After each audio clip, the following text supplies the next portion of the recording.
Week 0 found a few of us down south covering this Hawks team in hot, humid, and stormy Florida.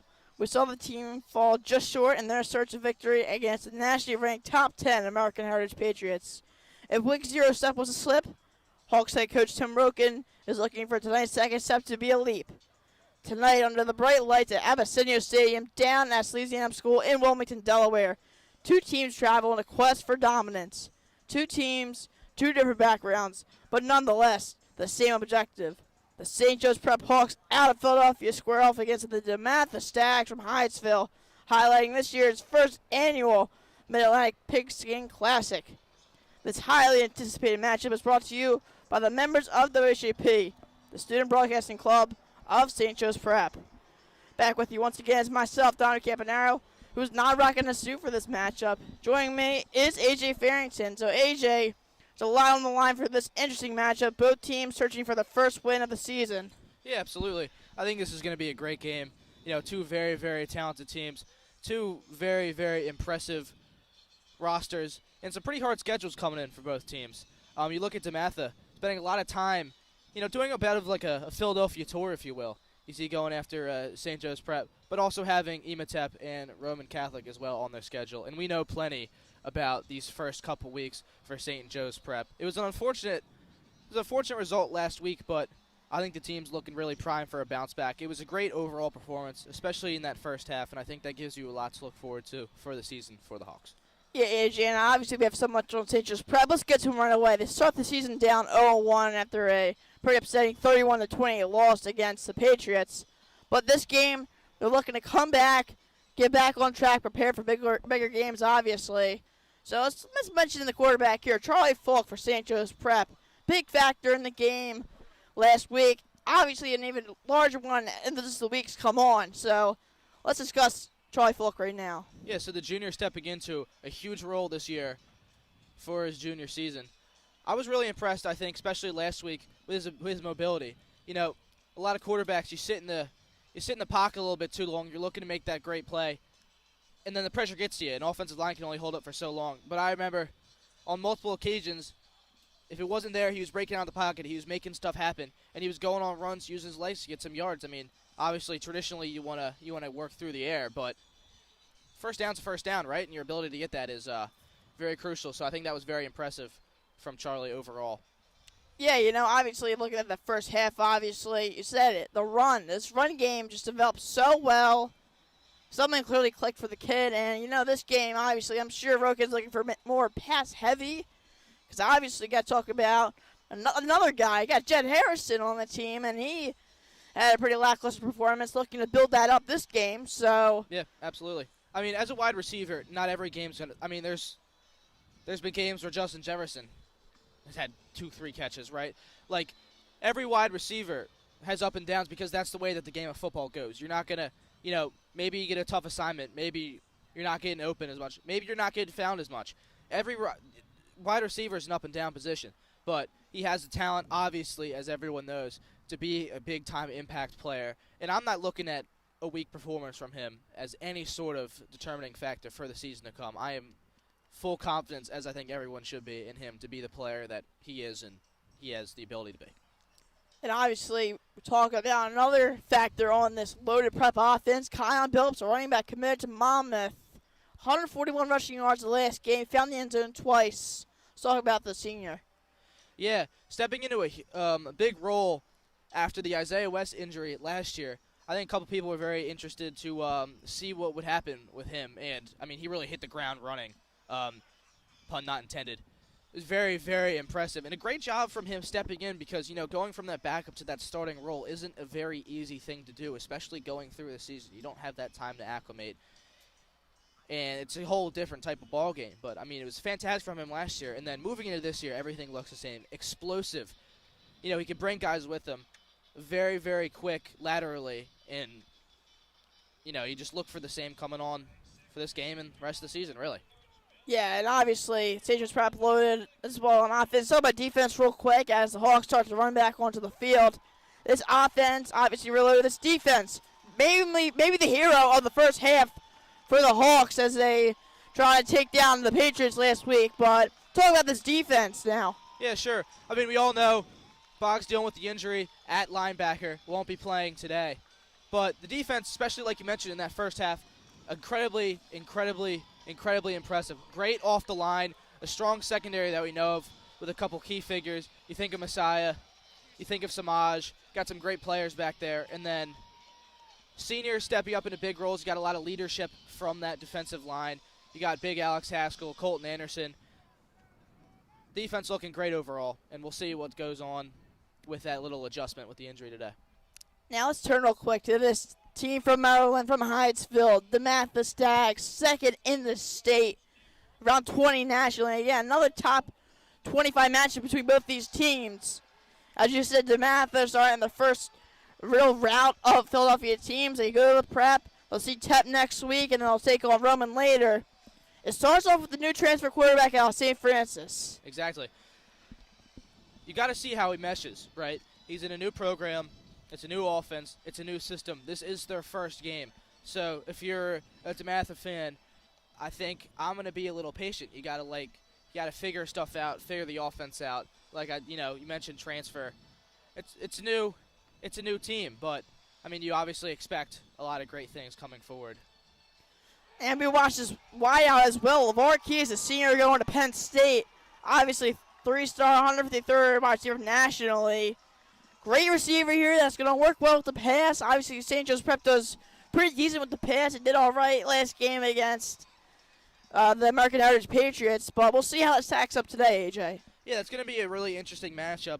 I mean, the first thing you look at, very, very, very quick out wide, incredibly fast. So you look at a guy like Messiah Irkey with that explosiveness and speed, see if you can stay with him as much as possible. I mean, you don't know what they're going to show defensively, but it's going to definitely be a matchup that I would be watching.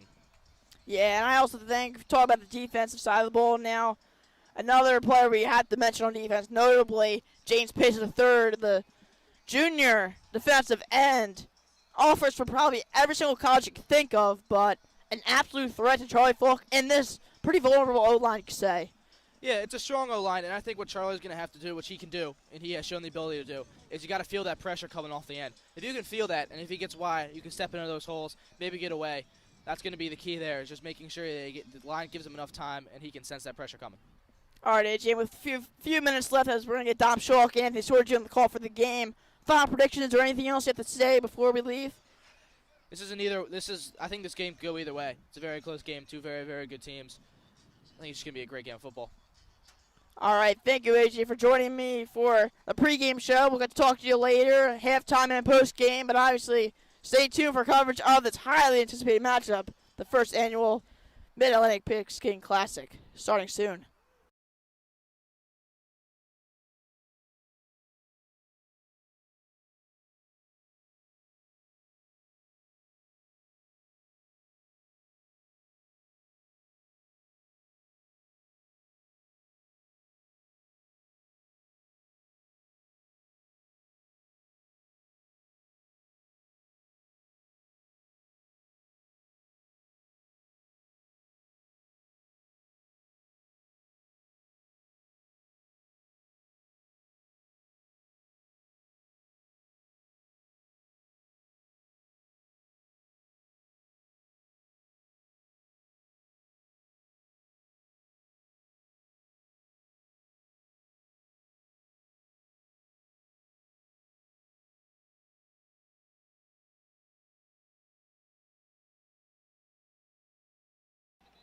Welcome to the Mid-Atlantic Pigskin Classic, where your St. Joe's Prep Hawks are back at it again, clashing with the top of the nation's capital, the DeMatha Stags.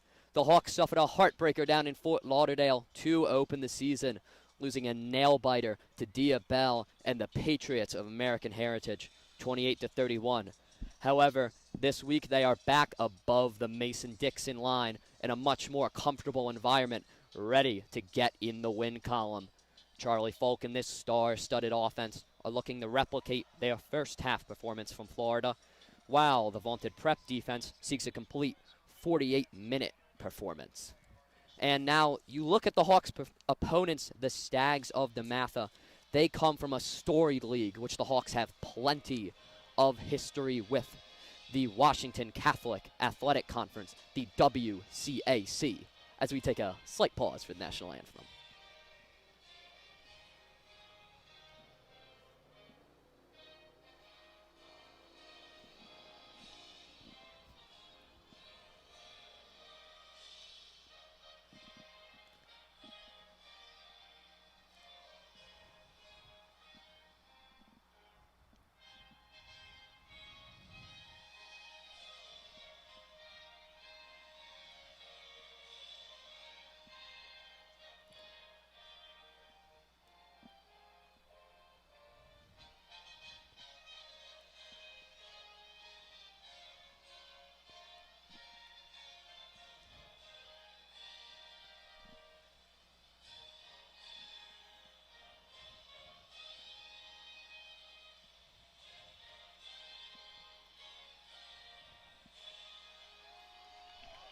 And we are back.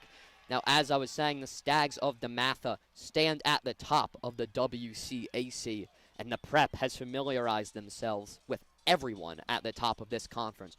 Whether it's scrimmaging number 5, St. John's, at the start of this season, past major clashes with Gonzaga and Spalding coming in at number 4 and 3, and challenging number 2, Good Counsel, both last year and later this season. However, there is one team that stands above the rest of the WCAC, and that is DeMatha, led by Coach McGregor, who has 18 conference championships to his name. The Stags were named number 1 in the WCAC by the Washington Post, and for good reason. Headlined by 4-star James Pace and Penn State commit LeVar Keys, DeMatha is the past, present, and future of WCAC football. The Hawks will start with ball here in Wilmington, Delaware at Abessinio Stadium, the 2 top leagues of the Mid-Atlantic Clash, seeking a win on a national stage. This is WSJP, and my name is Dominic Schalk, your play-by-play commentator for tonight. I am joined here by Anthony Sorgi, your color commentator.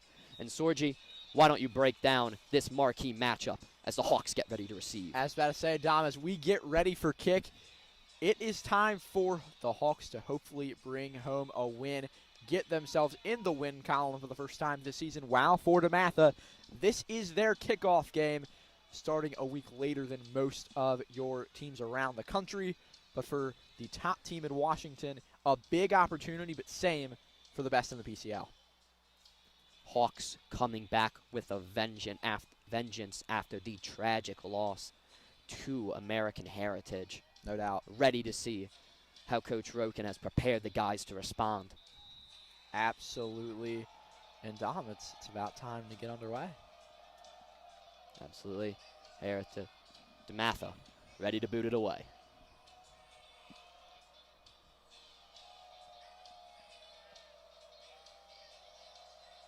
And we're off here at Salesianum School. Taken right on the goal line. Past the 20. And a man is going for Messiah Acree. Nearly gets to the 50, but is finally hauled down around the 45. Great work getting past the initial level. Messiah Acree, he had the block punt against American Heritage last weekend. He is a threat on special teams. He's obviously a phenomenal cornerback, but this guy can do it all on the field. Absolutely. He follows in the great Prep tradition of starters still continuing to make an active impact on special teams. Premier Hardy. 100%. Here comes Charlie Folk and the rest of the offense. See Kai Billups out there. Colberdino out to the right. Harrison, Frisbee, Novotny, and trips to Folk's left. Folk in shotgun. He'll hand it off to Billups up the gut. He's swallowed for a gain of 4. Kai Billups, 141 yards in that opening game against American Heritage. He is a threat in the rushing game, headed to Monmouth next year for college ball, but I think you and I would both agree he is an FBS-level player. 100%. The Kion Billups I saw last year during the state playoff run could be Alabama's top guy. I say 1,000 yards in half a season. Even took DeAndre Swift a full one. Absolutely. Same personnel out there for the Hawks. Jake Wilson now in, Colberdino off. Another hand up to Billups. Up the gut yet again for another gain of 4. Yeah, and again, just ground and pound this one. That's the plan here for this St. Joe's Prep team. This is a run-first offense. It's something we talk about a lot, Dom, and they're showing that here. Obviously, Charlie Folk and his receivers are elite, but Kai Billups is a beast. Off comes Wilson and Billups. On comes Amin Williams and Colberdino. Big third down here for the Hawks. Folk looks back at the sideline. See what Coach Sugden has cooking. Folk looking to his right. Pressure in the pocket. He'll step up. He'll throw. Incomplete. Charlie Hawks. Folk just had to get that one off. Absolutely. Pocket began to collapse. Wondered if he was going to take off, but couldn't. Yeah, I mean, Charlie Folk tried there. Obviously, he's a phenomenal quarterback. If you're tuning in and you don't know too much about the guy, well, then you missed out last year. He holds offers from 9 FBS programs, including Miami, North Carolina, and Syracuse. Charlie Folk is a junior this year. He's got 2 years left, including this season, and he will be the man on leading the Hawks down the field. Not what you wanted to see here. An initial 3 and out for the Hawks offense. Blake Shoulder now ready to punt this ball away. And the punt is blocked, but it'll still manage to trickle forward. Gets to the Heritage 40-yard line. Not what you wanted. DeMatha with a great play defensively there. But, I mean, for the Hawks, now it's just time to trust their defense. It's the best in Pennsylvania. There's no question about that. And they're going to need to show that here against a team who's obviously spectacular offensively. Obviously, the Hawks, known for their defense every year, year in and year out, led by the hulking Penn State commit, Alex Haskell. Handoff up the gut for Heritage, immediately blown up. And you see Anthony Sorgi wrapping a man up in the backfield. Elijah Lee on the carry there for DeMatha. The back holds a few good offers, including Illinois and Temple. This guy is an absolute beast. Lee will be a threat against this Hawks team today. Absolutely. But that Hawks front 7, even more of a threat.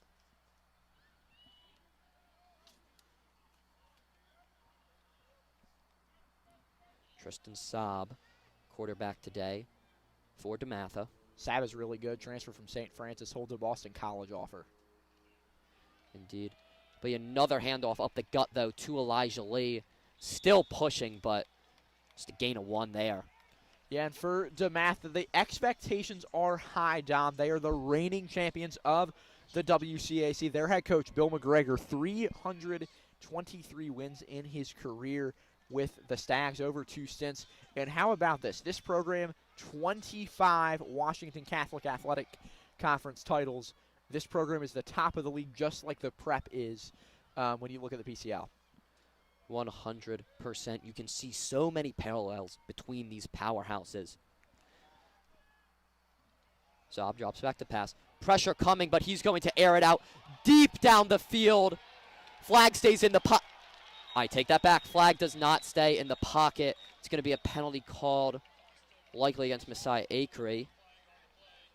That was a late flag, Dom. Yeah. I don't think there's any doubt there. It didn't look like it was thrown, and then it just kind of showed up. I don't know what happened there. But, yeah, the DeMatha, there's no doubt that it looks like they're going to be advancing a few yards here. Bit of contact there between Messiah Acree and the man downfield, but the referee behind them throws the flag. Yeah. And it will keep this drive for the Stags alive. There's no doubt there was contact. I don't think there's a doubt there, but the Prep not able to get the call in their favor.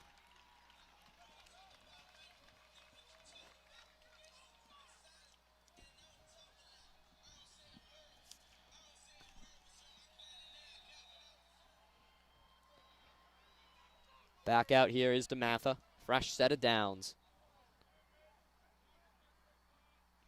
Saab keeps it for himself this time. He's going up the right sideline. Goes out after a gain of 6. Great run there for the DeMatha QB. We knew he was mobile, but I want to talk about actually a different guy. How about Zion Smith on the offensive line, recruited by Bill Belichick to play at North Carolina, obviously. Smith is an absolute beast if he's heading to UNC and playing for Chapel Bill down there. This DeMatha team is loaded both sides of the ball, and we'll continue to introduce you to this offense, but that's a guy to watch out for this evening. Second and short here. Handoff up the gut to Lee. Lee will plunge forward and get it. Brought down by Mason Talley. Elijah Lee, again, just this guy is an absolute stud. Although he didn't have the run, though, I want to talk about a different back. How about Caden Coleman Bennett, Dom? This guy, an incoming freshman, already has offers from both Syracuse and Virginia Tech. A New York Times story written about him as he has already hired an NIL agent to handle the NIL through high school and college. I think it's just a reflection of how much this game of football is changing, even at the high school level. It's insane to see. Stop here. We'll air it out yet again, looking for the end zone, and it will be yet another penalty on the prep secondary. Prep sideline didn't like that, Dom. Yeah, big bump to the back by Samaj Hill, and it was yeah, incidental. It was incidental. There's no doubt there. It wasn't, an intentional hold or anything. Yeah. Unfortunate turn of events for the Hawks is now near the red zone are the Stags of DeMatha. But the Hawks defense here looking for a stop, hopefully able to hold them to 3. So bend, don't break. I mean, and this, something you have to highlight, it hasn't been seen because of the penalties, but such a high-caliber wide receiver core no doubt on this Stags team. LeVar Keys, Evan Jones, Joshua Parker, all holding Division I offers, in addition to Chase Irving, as Saab drops back and has a man on an 8-yard out route. And no doubt that they're in the red zone now, Dom, here at about, it looks like they're actually at the, let's see where they spot the ball here. It will be at the 17, 18. So 18 yards to the end zone here. And, yeah, I mean, you talk about this wide receiver core top to bottom, whether it's Chase Irvin, whether it's LeVar Keys, Joshua Virgil. He doesn't have any offers, but a 4.3 40 time. Yeah. Impressive. I mean, that's the impressive type of speed. I mean, see how the speedster of the prep secondary, Brandon Ross, might have to handle that. Absolutely. DeMatha knocking on the door in the red zone now. Handoff to Lee up the gut, pushing forward. Not too much of a gain. Chains will not move. Yeah, so good stop there for your Hawks. Couldn't ask for much more from this prep D. Exactly. Hawks hoping to come away with 3 here, and then for the offense to awaken.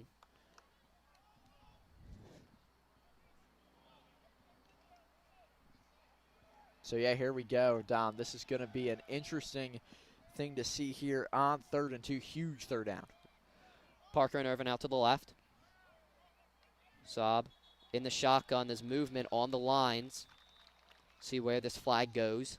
I think it's going to be against the Hawks. We'll see. A lot of pointing fingers, but officials discussing now. The DeMatha sideline seemed to be cheering, but offsides for the defense. Goes against the Hawks, and yet another renewed set of downs off a penalty for the Stags. I don't know if you had it down in Florida, but I'm enjoying how the PA system has the ref's actual mic. That's a huge help to us tonight as we actually get to know what the penalties are. Quality here at Abessinio Stadium. Beautiful. It's one of the best high school stadiums you'll see. Absolutely. Hawks stack the line. Fake handoff to Saab, broken up by Messiah Acree, and yet another penalty flag is thrown on the pass breakup. Seemed clean over the back. I would say that's clean football. That is the definition of clean football. We have Delaware refs tonight, so you're not going to see a bias towards either school necessarily based off of state or conference. But the PI call is something that I'm sure the prep sideline doesn't like. The DeMatha sideline obviously loving it, though, as they are now very, very close to the end zone at the 5. DeMatha knocking on the door here on this drive. And they do. oh so close to a rain of South Florida. This is northern football. This is all you can ask for here. I mean, It will finally roll to a stop at the 14-yard line. could have been a lot worse. I'll put it that way for St. Joe's Prep's offense, but they got to go 85 yards. But I think they can do that. Charlie Folk is the best quarterback in Pennsylvania. I don't think we have any questions about that, Dom. And overall, the St. Joe's Prep unit, offensive line, spectacular. Best running back, best wide receiver, top to bottom, the wide receiver core, who, no matter who it is, I mean, just look at this core, Dom. You talk about Jet Harrison, Alston Frisbee, Elam Tootle, Najee Williams, Simon Colabardino as well. Like, this core is elite. So many talented youngsters, and then Colberdino as well, the program veteran who gets the job done. Folks out there. Harrison in motion. Phillips in the back. Looking to get a dub tonight. And it will be a time aerial offense on this 3rd and out wide. 4-3-2. You know, what kind of stall out in the second half down at St. Thomas Aquinas. Speak to it better than I can, but just like how much they were in and out of the locker room, in and out of warming up, they were much more tired than they usually are.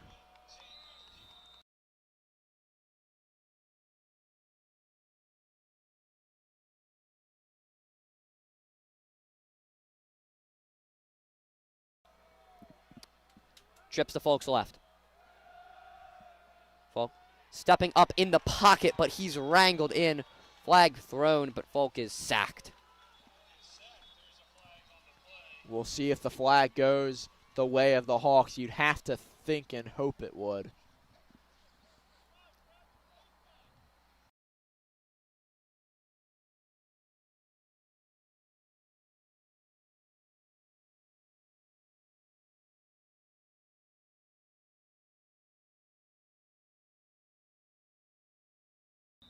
After Charlie Folk tried to air it out to Jet Harrison, who could not quite get it in range.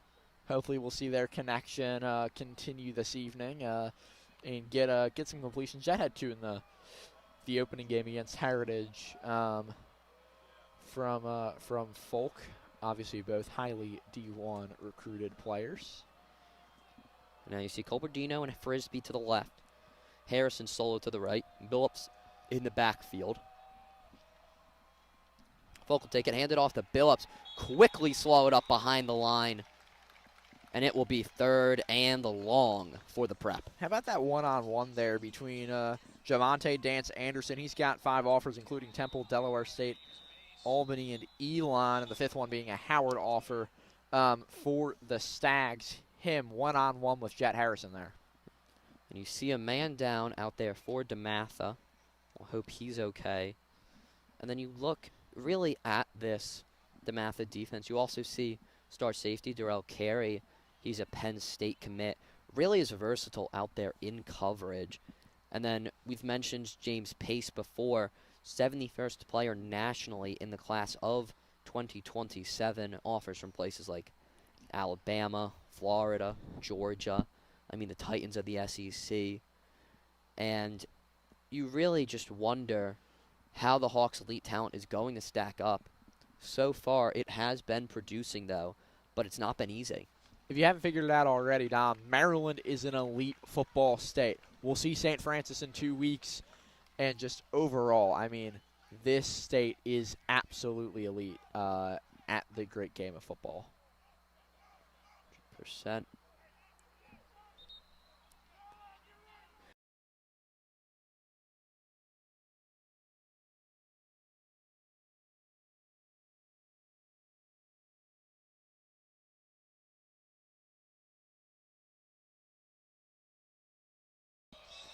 The Hawks come back out here on a 3rd and 10.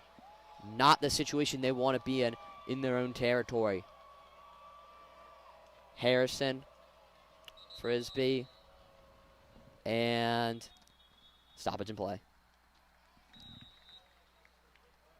Timeout.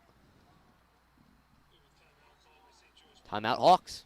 They used their first of the game, correct? Do believe so. As There'll be 2 timeouts for the Prep, just 1 for DeMatha. And now the Hawks trying to dial something up big here. See what Coach Sugden has in store.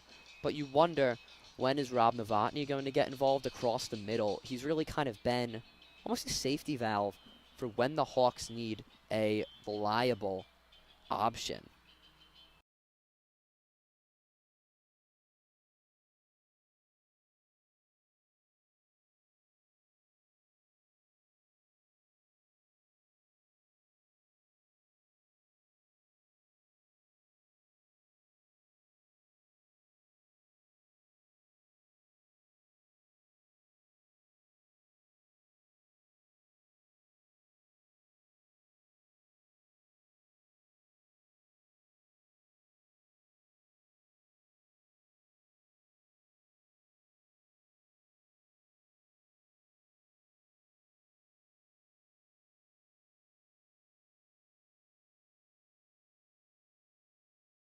Go.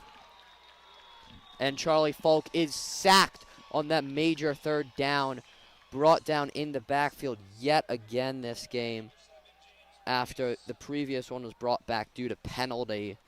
Not the best drive for the Hawks, who were seeking to extend their lead. Blake Shoulder will come out to punt it away yet again. Hopefully, the DeMatha special teams will not get a piece of it.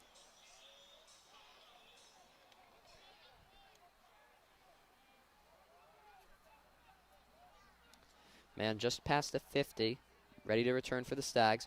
Shoulder gets his punt up untouched. It's going to skip past the return man and out of bounds right beyond the DeMatha 40-yard line.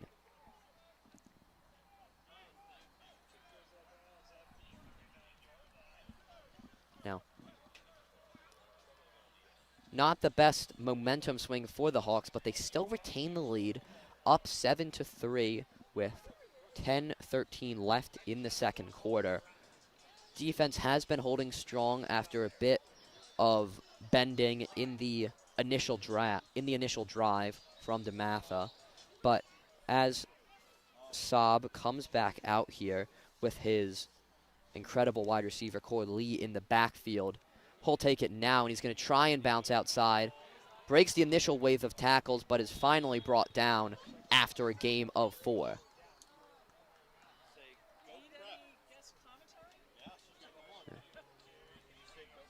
And now, just DeMatha just trying to push forward and really gain some momentum in this game. We're in a neutral state right now, essentially, where both teams haven't been able to get much going. As the clock goes beneath 10 minutes, it's Saab, the man offered by Boston College, Sacramento State, and Charlotte, trying to prove his capabilities as the starter. He's got 4 wide.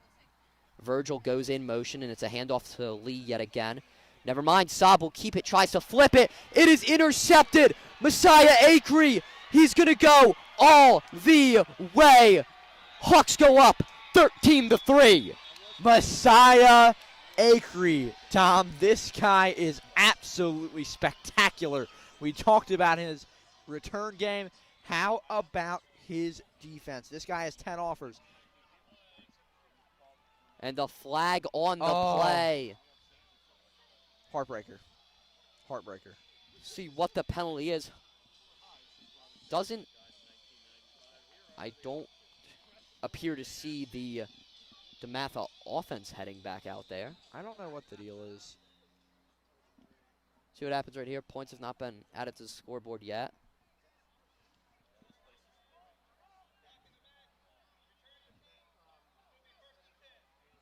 Block in the back by the Hawks on the return. Wipes away the touchdown, but it will be first down. However, it will not wipe away possession. Yeah, so for St. Joe's Prep here, at least they have the ball. I mean, you can't complain there. Messiah Acree, though, still gets a pick. You can't complain there. He has 10 offers, including Nebraska, Indiana, Syracuse, and West Virginia, where Samaj Hill, his fellow corner in the Prep secondary, will be headed next year, heading to Morgantown under the new regime of Rich Rodriguez. And at West Virginia, storied program, a lot of different faces, but continues to evolve. Folk back out there. He's got Phillips in the backfield. It'll be a play action. He's going to step up. He's going to get drilled and wrapped up in the backfield by number 45, the one and only Juliez Washington. Yeah, I mean, for St. Joe's Prep, a good attempt at play action, but wasn't successful. Was not successful there. It looked good from Folk, but the pocket collapsed on him. This offensive line, they're learning, Dom. I think you'd agree there.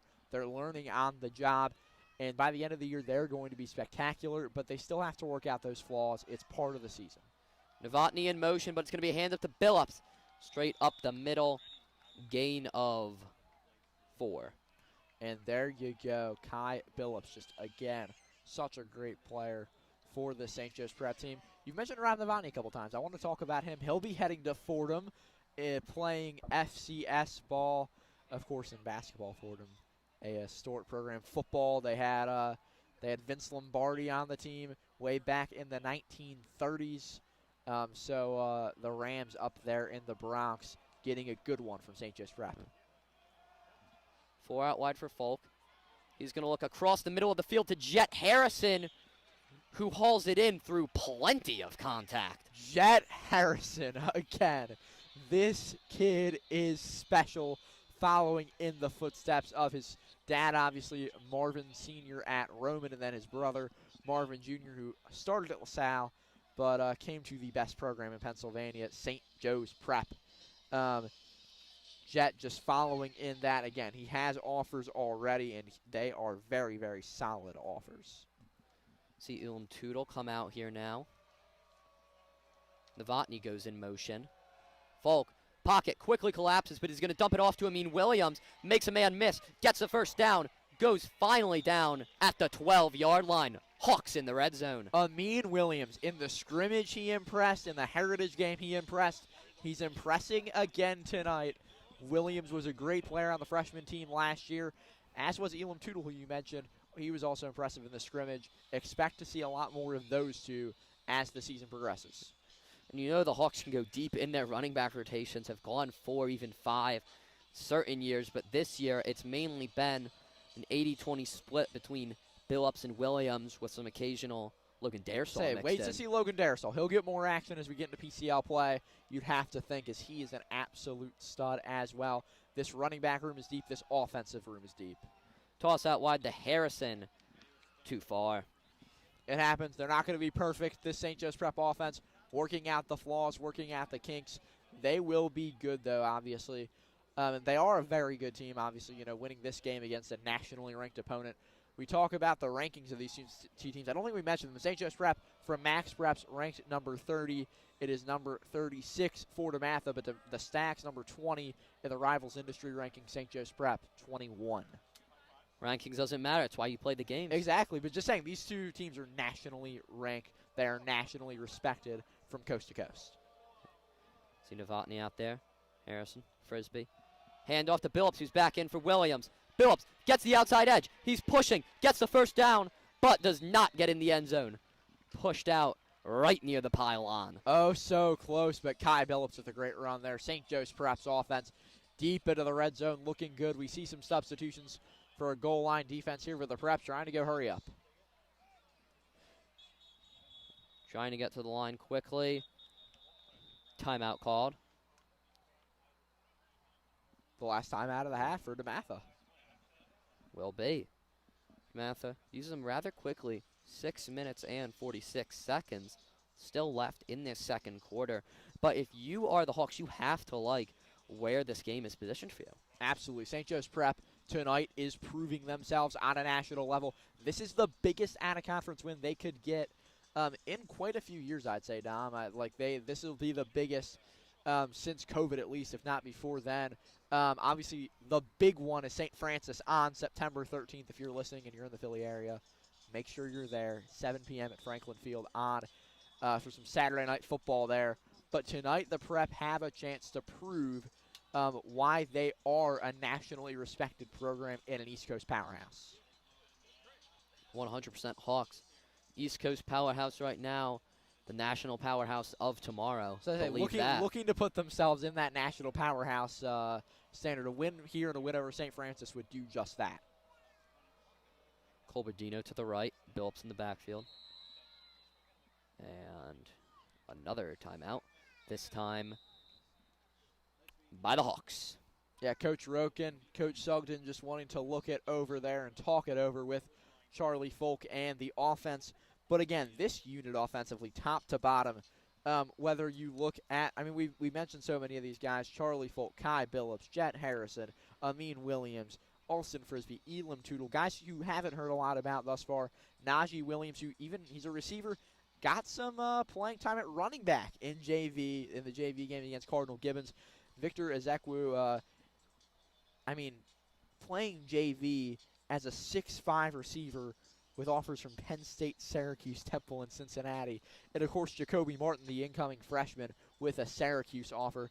I mean, offensively, you have what? I mean, you're looking at Billups, Williams, plus you look at 6 receivers, and then you have Novotny and Wilson. You're talking about almost 10. I mean, you're getting close to double digits in guys who, if not double digits in guys, who are going to be playing college football. I mean, the talent just comes in layers for this Hawks team. And you look at the backup quarterbacks, too. Max Rogers and Kobe Towns, incredible talents. Both impressed in JV. Would be starting at so many teams in this Delaware Valley area. Hawks out here. Hand it to Billups, up the gut. A helmet flies off, and there's a jam before the goal line. He will not punch it in. Yeah, obviously they want to just call that play dead once the helmet comes off. You'd rather be safe than sorry with player safety here. And that's a great call by the refs, although it will hurt the prep a little bit with Kai Billups having to come out for a play. The refs making the right decision there. Williams, though, perfectly capable of coming in this big spot. Second and goal as the Hawks are on the 1. Are we going to see a tush-push here like we saw against Heritage? Worked to great effect down in Florida. If you don't, Falk settles in for the push. And there's a flag thrown at the second the ball was snapped. I'm assuming that's good. Usually in these cases it's an offsides penalty. The offense quite disciplined generally. We'll see what the call is, though. So we will see. Offsides by the defense, trying to jump ahead of the tush push. Does not quite work. So you see that so much in the NFL. You see it so much in college. You see it here in high school. I mean, especially against the Eagles, obviously, running the tush push so effectively. You see those offsides penalties as teams just get a little bit jumpy on defense. And the push is very close. Bodies moving. Folk down. Is he in? They're still discussing. Not in. That took quite a while to get the call there, Dom. Yeah. That Did we get a signal up here, man? Yeah. But the refs make their decision. They're literally, like we say inches, like an inch away from the goal line here. The push ready now, and a flag is thrown. See fingers pointing to DeMatha. Seems to be a bit happy. False start by the Hawks will push them back, and now they're going to have to run something a bit more ingenious.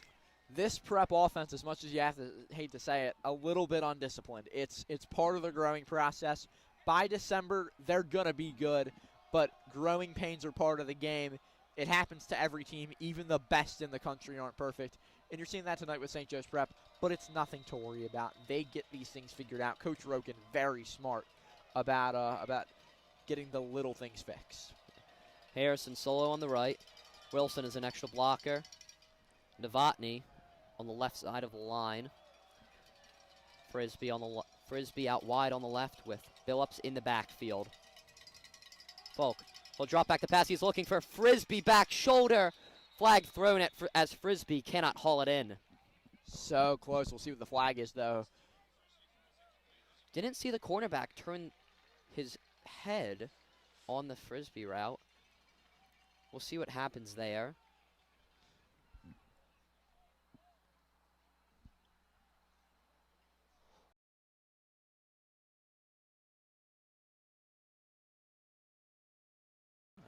And it will be half the distance to the goal line for your St. Joe's Preps Hawks. Puts them quite close to where they already were, deep inside of Stags territory at the 3 now. Third down, 3rd and goal from the 3-yard line. Same personnel out there for the Hawks. Folk will take it, he'll hand it off to Amin Williams. Tries to get around the outside edge, but is speared out of bounds. And now the question, do you go for it if you're St. Joe's Prep? We'll find out what Coach Roken, Coach Sugden, and company decide to do here on 4th down. You see something new for the Hawks. They have the printed out signs. You see Uno cards printed out on the sidelines, signaling plays. Figured that would mainly be used in PCL play against teams so used to playing the Hawks. But now the field goal team They're going to kick the comes field goal out. here. Take 3. You can hear a rattling. You can hear the cowbells coming from this Stags area. Shaking a little bit. The kick is up, and the kick is good. Upright split yet again from Blake's shoulder. Almost blocked, but no worries. It's all going to be all right. St. Joe's Prep getting their 8th, 9th, and 10th points of the day there on that field goal, giving themselves a lead of a touchdown here with 5:03 to go until the half. Of course, folks, don't miss Hawk Talk at the half. It's going to be Anthony Correa and A.J. Farrington. And shout out to, of course, Anthony Correa doing a phenomenal job on producing this evening, but also Dom Campanero and A.J. Farrington down on the sidelines running your beloved WSJP social media accounts. Make sure to check them out if you haven't yet at SJP Broadcasting on Instagram and on X. Dom and AJ holding it down on the Hawks sidelines this evening. Absolutely. I mean, WSJP, it's a team operation. And as you just watch, you see the Hawks just over 5 minutes left here in the second quarter. The Hawks continue to stay stable. It's not so much chunk plays outside of the previous deep ball to Frisbee. It's more so consistent grindhouse football and the big interception from Acree that have really combined to give the Hawks what is now a 7-point lead. St. Joe's Prep is elite. Let's just put it simply. But so is DeMatha. These two teams are really good. There's a lot of game left to play between the Hawks and the Stags this evening. But both teams, I mean, not a ton of offense. Kind of the opposite of what we saw from St. Joe's Prep last week. Cochran boots it away. Will be fielded in the end zone and touchback. And for St. Joe's Prep, looking for a big defensive stop. Maybe you can set the offense up for some points before the half. Give yourselves a 2-score lead.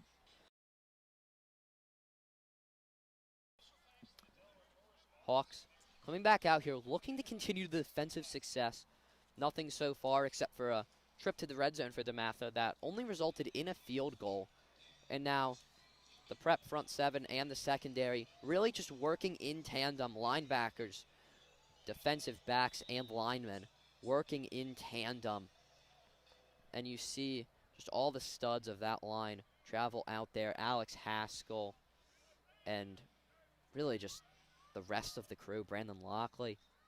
And there's a fumble in the backfield. It is quickly dove on by the Hawks. I believe that was Alex Haskell on the recovery. And it is another turnover in DeMatha territory as the Hawks bring it back in. That's what 10 does, Dom. It's as good as it gets. The leader, the captain of St. Joe's Prep's offense. The Hawks tonight defensively just absolutely suffocating DeMatha's offense. And if you're the Stags, a little bit of despondence on their sidelines as the offense gathers. But now the St. Joe's Prep offense, again, as I said a moment ago, just looking for a chance to score. Yeah, and what you want to know is that it's not the first time. You've seen signs of that bobbled handoff that resulted in the fumble. You saw Lee on a previous play where he got swallowed in the backfield bump into Saab on the handoff.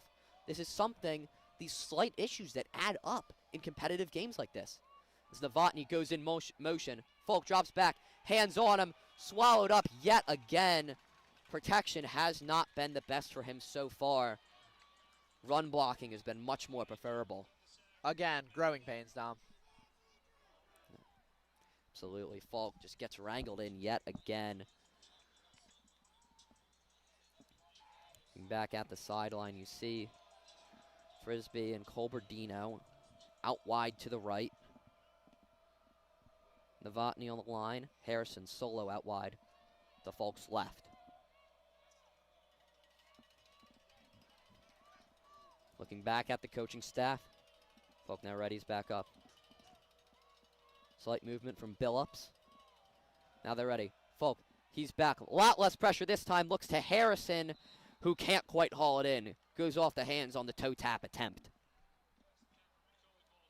Yeah, I mean, for St. Joe's Prep here, just looking for life. Not every play's going to go your way, but you're hoping for to get 7. If not, you get 3, and you can't complain. Either up 10, hopefully, or even better, up 14 heading into the break. But just getting on the scoreboard here once again would be big. Same personnel, but now Novotny's out wide. 3 to the right, Harrison to the left.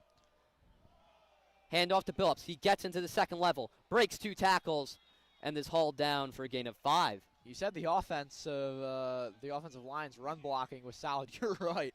They give him a hole right down the middle. Kai Billups there, nice run, helping the Hawks drive down deeper into Stags territory.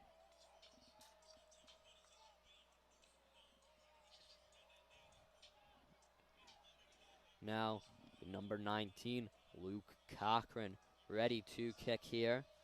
Ball is on the 19. 4th down already. That was quick. Yeah. Goes by quick, but a 4th and 11. Not quite worth going for it. Snap is good. Hold is good. Kick. No good. Wide left.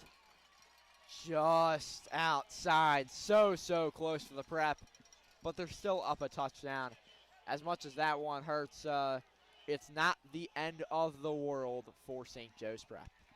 Certainly not the end of the world. Hawks still hold a 7-point lead, but that is not what you want to see if you're the Prep. Really unfortunate to squander a turnover in DeMatha territory. But defense just has to come back out and make another play. You know what would be fortunate? Would be a nice turnover by the St. Joe's Prep defense here. And they've already forced 2. Yeah. Defense is What's one more? Absolutely elite.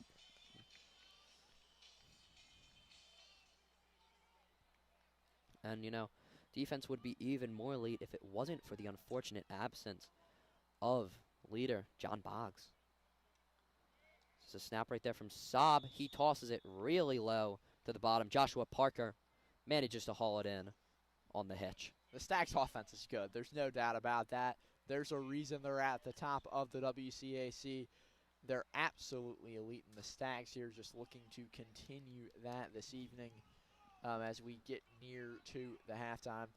2:52 to go until the break. Yeah, not what we wanted to see there from Saab exactly, though. Bit of a low throw when he wasn't being too pressured. Now we'll hand it off to Lee. He'll take it up the right side. Gets hauled in from behind. Will not get the line to gain. 3rd down forced here rather quickly. The Prep would love a 3-and-out here to continue at least the defensive momentum, give the offense a chance to really kickstart and extend this lead as you're coming closer and closer to 2 minutes left in this second quarter and the first half. No doubt at all here. Big 3rd down for the Hawks D. You see Barber and Parker out to the left. Motion from Chase Irvin. He's still in the backfield, and he is quickly swallowed up, and it's the Prep defensive line yet again who comes in and just collapses everything. Alex Haskell. You look at Anthony Sorgi, Colton Anderson heading to Cornell. We haven't mentioned his commitment yet tonight. I mean, this defensive line especially, that unit, absolutely spectacular, but so are the rest of the guys on this Prep D. Absolutely, and you're here now at that 4th and 6. Going to force yet another punt. It's exactly what you want to see. Just a dominant 3 and out. The Prep asserting their will defensively. And now the offense turn for them to catch up to the defense's pace. Like to see a punt block here. Hawks come out in a heavy look. Stacking that line. DeMatha, though, well protected. The snap is up, and the punt is good. High moonball for Kyle Almond, who hauls it in. He's going to get past the 50 before being quickly swallowed up. Bit of a hard hit. Some chirping after the play, but the Hawks will get it. The DeMatha sideline fired up, but St. Joe's Prep has the ball, and that's what we care about here is getting the ball in the end zone once again here if you are St. Joe's Prep. Yeah, I mean, there's no denying Almond took a hard hit. It's understandable for the DeMatha sideline to get so hyped up. However, Prep not the type to be rattled by that. Yeah, and I mean, we didn't even mention it. The St. Joe's Prep squad wearing those the crimson helmet, white jersey, gray pants at DeMatha, and the white whites tonight. DeMatha always with great jerseys. Yeah. Year in, year out. Agreed, have to compliment their design. Trips to Folk's left. Colberdino solo to the right. Folk is whacked on the throw, and it will be called an incomplete pass. DeMatha playing as if it was a strip sack. It was not. Yeah, there's no question there. Yeah. I don't know what the Stags thought. It was very clearly incomplete. No worry for the Hawks. I understand the excitement. If I was a DeMatha fan, I would be too, but Folk's arm clearly going forward. He's hit in the body. Incomplete pass. You lose it down, but a lot better than a turnover. 100% would really start to swing momentum towards DeMatha. You see Harrison and Frisbee to the left. Novotny, Colberdino to the right. And then it's Billups in the backfield, his usual spot. Discussion between officials, but whistle is blown. Bit of a stacked box right here for DeMatha.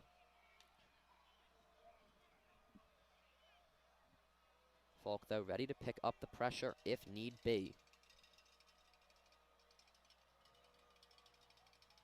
Falk takes it. He looks to his left side, tosses it deep down the field for Jet Harrison as 3 flags fly in. And you got to assume that's going to be defensive pass interference because that should have been an easy connection from Falk to Harrison, but it seems like Harrison was held a little bit. I mean, it was Harrison in one-on-one coverage on a go route. Yeah. I don't know if there's a cornerback in the country that can handle that.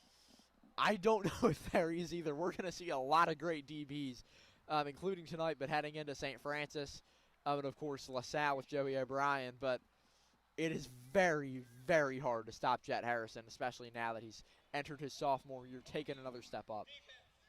Defensive holding here, not pass interference. Ball. Still 10 yards there. Exactly, but Darrell Carey, the Penn State commit, and Dan Sanderson with offers from Temple, Delaware State, Albany. I mean, those are some respectable programs right there, and they're kind of the main guys really tasked with keeping Jet Harrison and the rest of this Prep wide receiver core in check. Yeah, I mean, that's a hard task to do, though, Dom.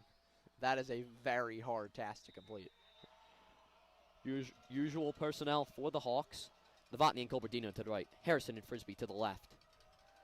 And the Monmouth man, Kion Billups, in the backfield. When isn't he in there? Hey, I mean, Williams makes an impact, too, when he's needed. Yeah, I mean, they both do. The Prep, again, a loaded running back room. Stags sideline making plenty of noise.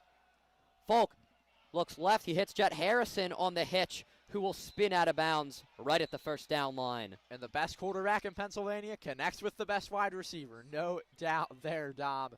2 dominant forces in the state of PA, both respected, nationally ranked. Both are St. Joe's Prep offense just moving down the field here. Chains will move.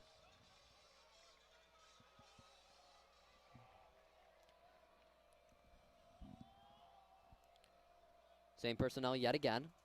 Billups to the left of Folk. Folk will drop back yet again. He targets Harrison on the left sideline. Overthrown. just too far. Again, Charlie Folk, still finding his groove. You'd hope he finds it tonight, and he's looked good tonight overall, but you're still going to have those missed throws early in the season. It's part of football. Exactly. Just working on timing, really, and getting back into the swing of things. Only second game of the season. I mean, school hasn't even started yet.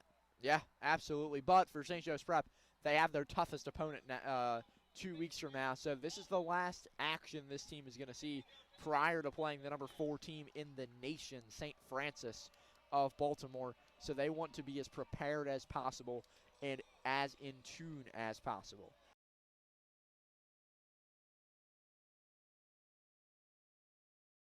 And an offensive face mask, a rare sight, pushes the Hawks back 15 yards for a first down. It's a bit longer than usual. Frisbee and Colberdino, you're going to see them out wide to the right. Now it's Novotny and Harrison together on the left. I mean, Williams in the backfield, no longer Billups' turn. Williams motions out to the right, flashes for a screen, but it's going to be Frisbee who catches it across the middle of the field, and he is quickly wrapped up by number 23, Jordan Stevens. Well, you have a nice reception there from Alston Frisbee. Moves you up a few yards there from a 1st and 25 to a 2nd and 20 for St. Joe's Prep. Oh, only a 2nd and 20. But still quite long yardage. Yeah. Hawks going to need to dig themselves out of quite the hole. But no one I trust more than Charlie Falk as he airs it out yet again. Jet Harrison, and it is intercepted. The ball is overthrown and a bit to the right. Hauled in by the Stags as the Hawks turn it over for the first time today. And that's Falk's first interception since last season, right? He didn't have one in the first game, did he? No. So that was his first one since the second LaSalle game on a 4th down in the second half, I want to say there. Essentially, it was a punt, that interception against LaSalle, but now this one, unfortunate for St. Joe's Prep. But again, it's those early season jitters. It's part of the process, and we'll hopefully see some improvement as we go tonight. Absolutely. Just need Falk and the receivers to start clicking a bit more and really capitalize on the cushion that the incredible Prep defense has been giving so far. However, Saab and the rest of this Stags offense are going to be coming out in quite a bit of a hole on their own 2-yard line. Handoff to Lee, who's hit in the end zone, but manages to fall forward. Going to be make it back to the line of scrimmage, fortunately for DeMatha. Good news is that DeMatha is very deep in their own territory. If you're St. Joe's Prep, that interception, not the best case scenario, but at least you have them deep in their own territory. And you have to think, well, Zion Smith, obviously, he can't exactly block everyone. Yeah. Going to need a big performance from the rest of this DeMatha offensive line, guys like Jared Taylor, Darius Shakir, Michael Lebel, and just try to keep the massive Hawks line from penetrating the backfield. As we... well, they don't really have to worry about that considering... They just nailed it out there. Yeah. Considering it is halftime, no one is forcing DeMatha to take that awful field position. We will go into halftime, and do not forget to tune in for Hawk Talk at the half, starring Anthony Correa and A.J. Farrington. We will be back, myself and Mr. Sorgi, when the third quarter begins. Thank you for watching, and Hawk Talk at the half will be coming right up.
Welcome to Hawk Talk at the Half, ladies and gentlemen. I am Anthony Correa, joined by AJ Farrington here at the St. Joe's Prep versus DeMatha Stags game.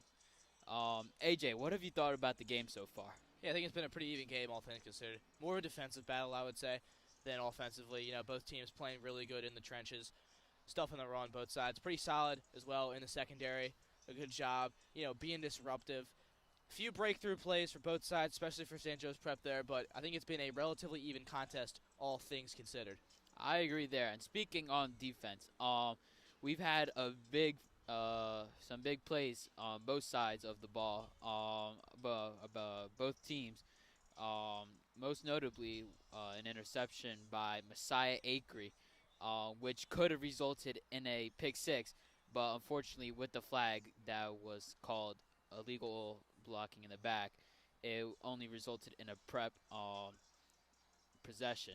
And then we also had in the final minutes of the half, DeMatha having an interception in their own 5 that ultimately resulted into the end of the half with a few minutes of them in offense.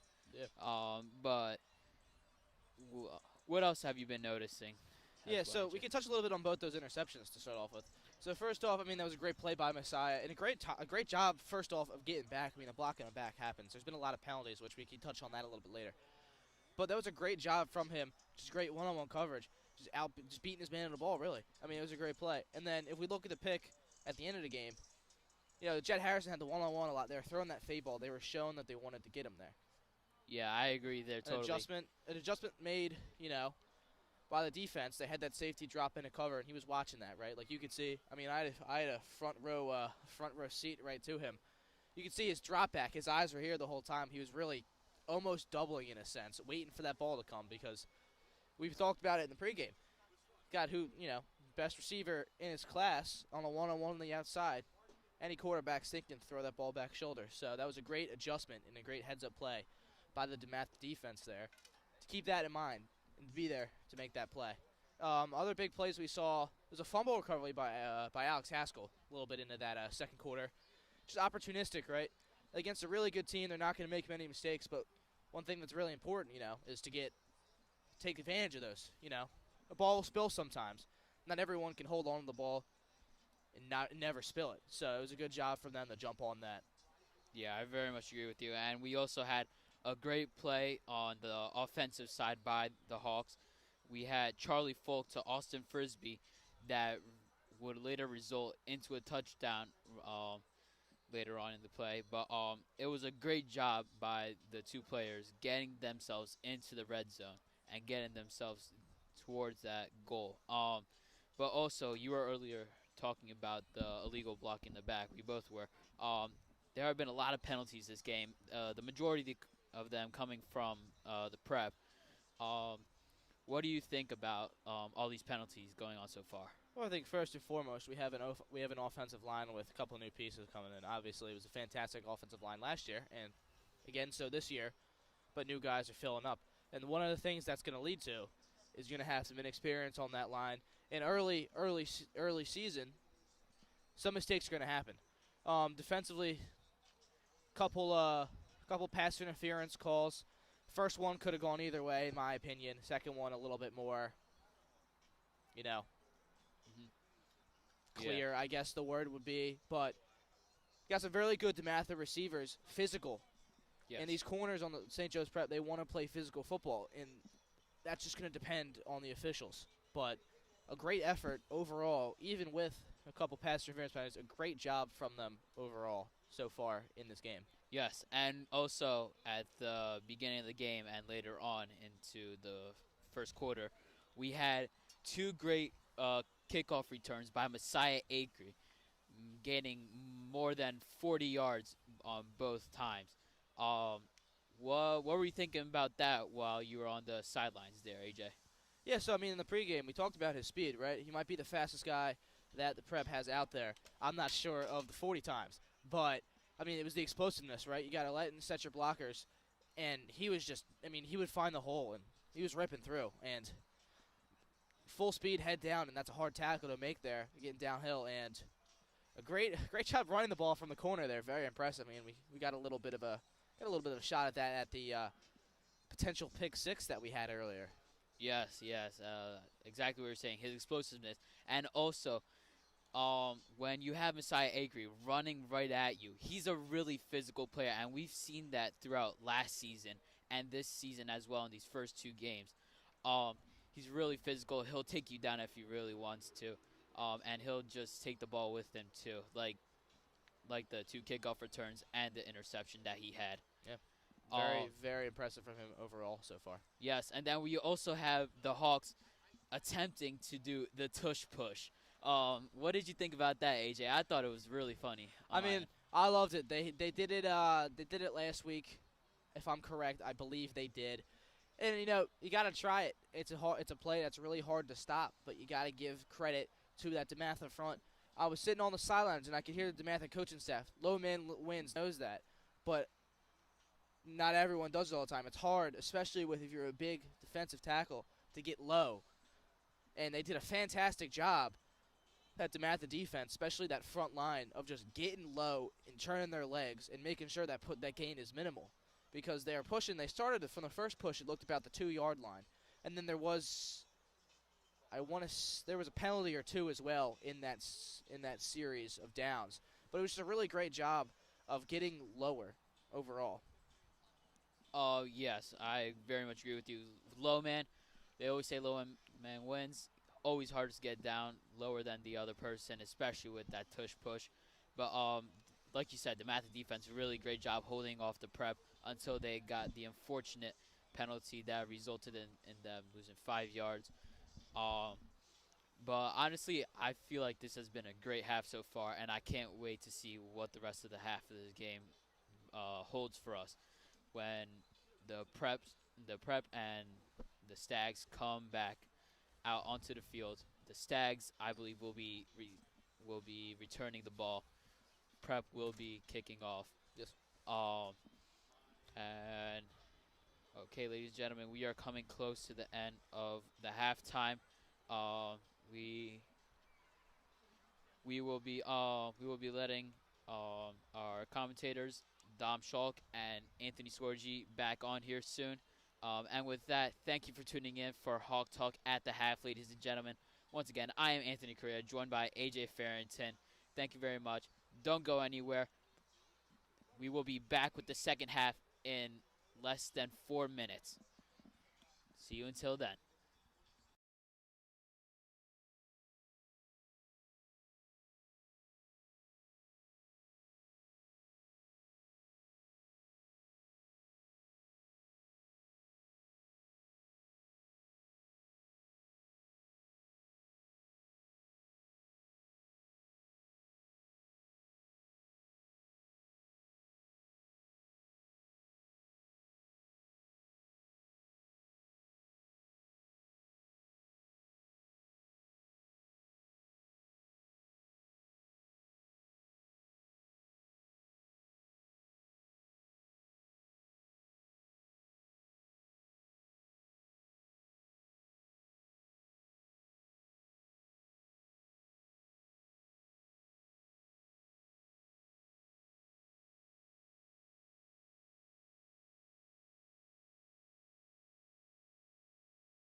We are back from Hawk Talk at the half from the esteemed Anthony Correa and AJ Farrington. The best.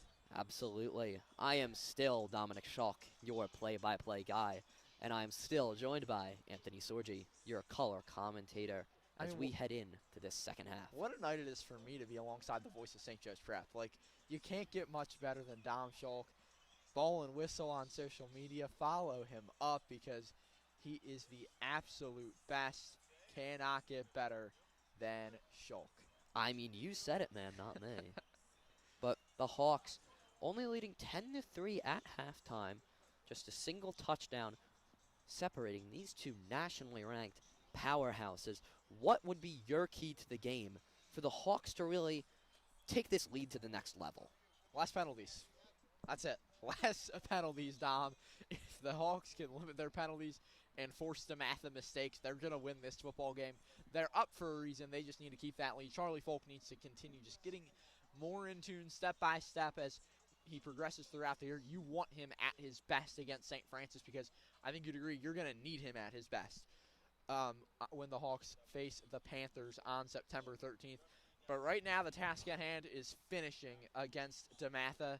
The Hawks couldn't do that. They had an abysmal last 15 minutes of play against American Heritage when they just gassed out last weekend. They look to avoid doing that here. Obviously a much different situation. They hope to just keep that lead and keep on rolling past the Stags. Absolutely, and it's really just the defense is certainly holding up its end of the bargain, but now the offense really needs to give the defense the support it deserves so it's not on the field too much and doing the work. I think that C4 and the guys need to get out there and really just capitalize on the opportunities that they're given. Absolutely. I mean, Charlie Folk is spectacular, a spectacular quarterback as we know, but again, he's just getting in tune. He's getting himself back in the rhythm after being off for so many months. I said it on the soccer broadcast yesterday. You can practice all you want. You can scrimmage all you want. There's nothing like being in a game that you know matters. And Charlie Folk, in his second of those now, just still getting used to it all. Luke Cochran out here to boot it away to start the second half.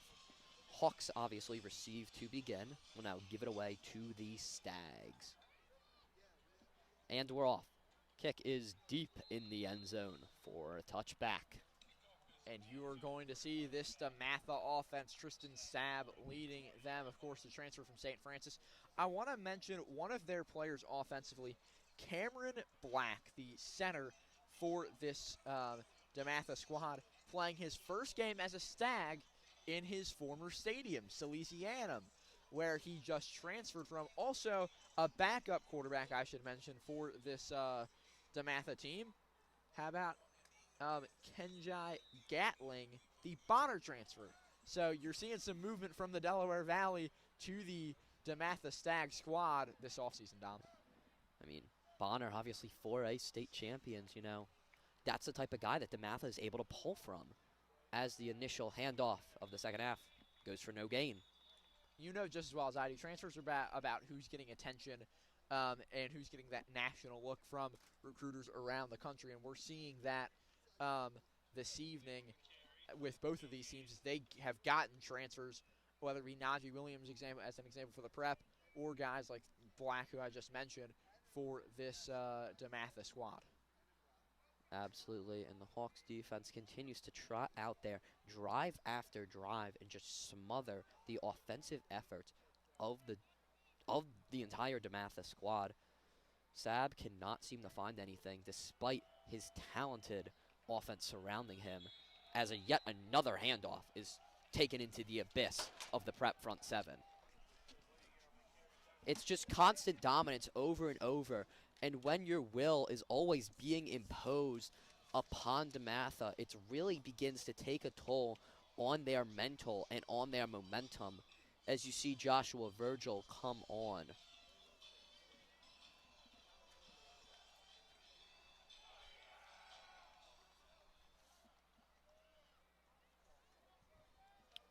Four wide and a man in the backfield for DeMatha. Saab ready, but a flag is thrown. See who that goes against.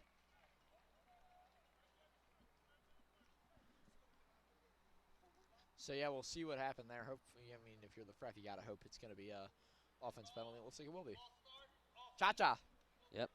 Can't be doing that. It is a false start against the offense, pushes them back for even more unmanageable of a third down. It's going to be quite long for an offense that hasn't produced much all game. Yeah, I mean, DeMatha not without a touchdown. Obviously, they're hoping to change that, but St. Joe's Prep hoping for the opposite here. 4 wide, 2 on each side. 4 on the line for the Hawks. They rush for the pocket. Doesn't quite collapse. Gets it over the middle. And it is hauled in for the first down. Great play there by the one and only LeVar Keys, the Penn State commit. DeMatha is elite, and so is LeVar Keys, one of the top receivers in the DMV. Keys an absolute beast. Absolutely. And you just see DeMatha not going to go out of this game easily. A powerhouse in their own right. The Saab continues to try and produce some sort of a drive, digging the Stags out of that major 3rd and long. 1st and 10 here now. 6 on the line. 2 to the left, 1 to the right. Saab drops back, fires it across the middle, and it is no good. Initially targeting number 14, Chase Irving. That he's got Virginia Tech offers, Marshall offers, and Southern Miss, a D1 caliber guy, and he's consistently competing for playing time as well. It's just how deep this wide receiver core is, and the depth of options that Tristan Saab is afforded. I mean, those are some great schools, whether it's for Virginia Tech and the ACC, The Hokies. or two Sun Belt schools. The old Marshall head coach now at Southern Miss. They face Mississippi. Elijah Lee goes up the gut. He gets into the 2nd level, but is wrapped up and brought down. Absolute beast. That's all you can say, right, Dom? I mean, Elijah Lee is spectacular in the rushing game for the Stags. Exactly, and you know, he always is.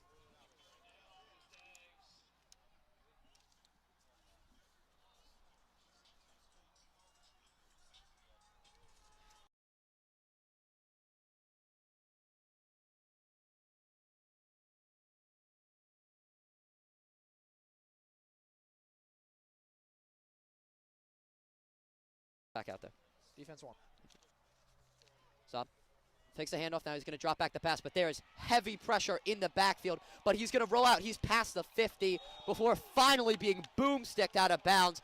A flag is thrown, and it's just not what you want to see. I mean, honestly, it seemed like he was still in bounds, but you can't hit a quarterback that hard with the arms outstretched. Regardless of how close he is, it's going to get called.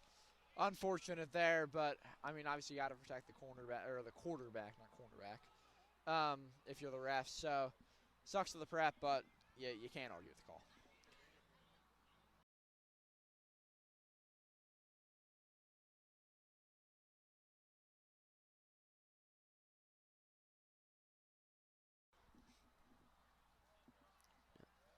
Matha taking a while to step back up. You see the refs still discussing with their coaches on the sideline. Now bringing the ball back out to the spot. Personal foul officially named as a late hit out of bounds. Again, just unfortunate for the prep. You know, DeMatha deep in the Hawks territory now at the 30 or so, maybe 31, 32. So not the most ideal situation.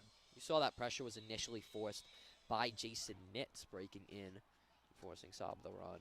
Jay Nitz, very underrated. Bubble screen tossed into the flat right there. Bounced out wide, but be hauled in by Joshua Virgil out to the left. And yeah, so here for DeMatha, good first down there. At least it's like it's first down. Yeah, chains will move, and that's a first down for the Stags.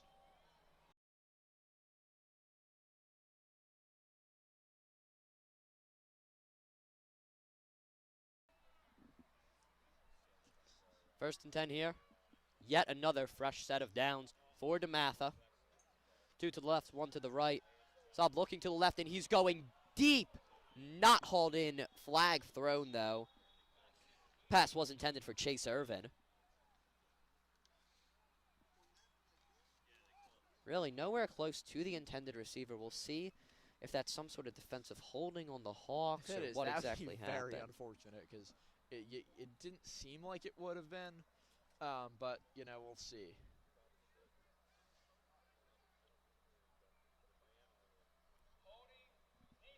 Defensive holding by the Hawks. Well, that's unfortunate, Tom. You hoped it wasn't going to happen, but it happened. Again, mistakes, they happen early in the season. They happen to the best teams. They happen to the worst teams. But the Prep, penalty-plagued thus far. Absolutely. Discipline has been an issue for the Hawks, especially in some of these guys who weren't too experienced playing on the squad last year. It's a new quarter to a certain extent. Exactly. Losing guys like Cam Smith and Anthony Sacco. Sob. Hands it off up the gut to Elijah Lee, who has plenty of room, but he gets sticked before the line of scrimmage. Will not go in. Is the ball out? There's people pointing. It is not. I think he was down. We'll see what the call is. He was down, yes, and the ball will be retained by DeMatha, as it appears that was in question. Heavy hit to just the core of Elijah Lee. He took one hard. And a Hawk down there. Can't see who it is from over here, but we'll hope he is okay. Obviously, the guys of St. Joe's very tough. Yeah, we'll see. Obviously hoping for the best, though, for the Hawk here. Just football's a physical game, you know, injuries bound to be a part of it. Daryl Jacquez injured, and he'll head out of the game. He's walking off on his own power. Yeah, it's just not what you want to see, though. Really unfortunate for Jacquez. I mean, he's part of that starting safety duo, really, alongside Mason Talley. Gonna be a tall task for the Hawks to replace a starter like that. Yeah, absolutely. But this defense is deep. There's a reason that they're one of the best in Pennsylvania. There's no doubt about that. But one of the best on the East Coast as well. The St. Joe's Prep core, top to bottom, absolutely elite. Now you see a A lot of pushing and shoving. shoving at the line before play even happens. Most likely a false start. That is a telltale sign. Dead ball and a false start by the DeMatha Stags. That will move them back. Exactly what you want to see if you're the Prep, trying to stifle their momentum on this drive. I mean, DeMatha, deep in the red zone, knocking on the door of tying this game up. Very close. And if you're St. Joe's Prep, you're on pins and needles to a certain extent. You don't want this to be tied. A goal line stop would be huge, but it's going to be a very tough task as the Stags are just 6 yards away from the end zone. Could not agree more. You see Irvin go out there. You see Austin Barber go out there. I mean, he's got Georgia, Miami, North Carolina offers. And it is going to be punched in for DeMatha. Just not what you wanted to see. Who else but Elijah Lee plunges it in. 6 foot, 200 pounds bullets into the end zone, tying things up here at Salesianum. All you can say, Dom, is we're tied. Yeah. That's it. Hawks just have to grapple with the reality and push forward. No doubt about it.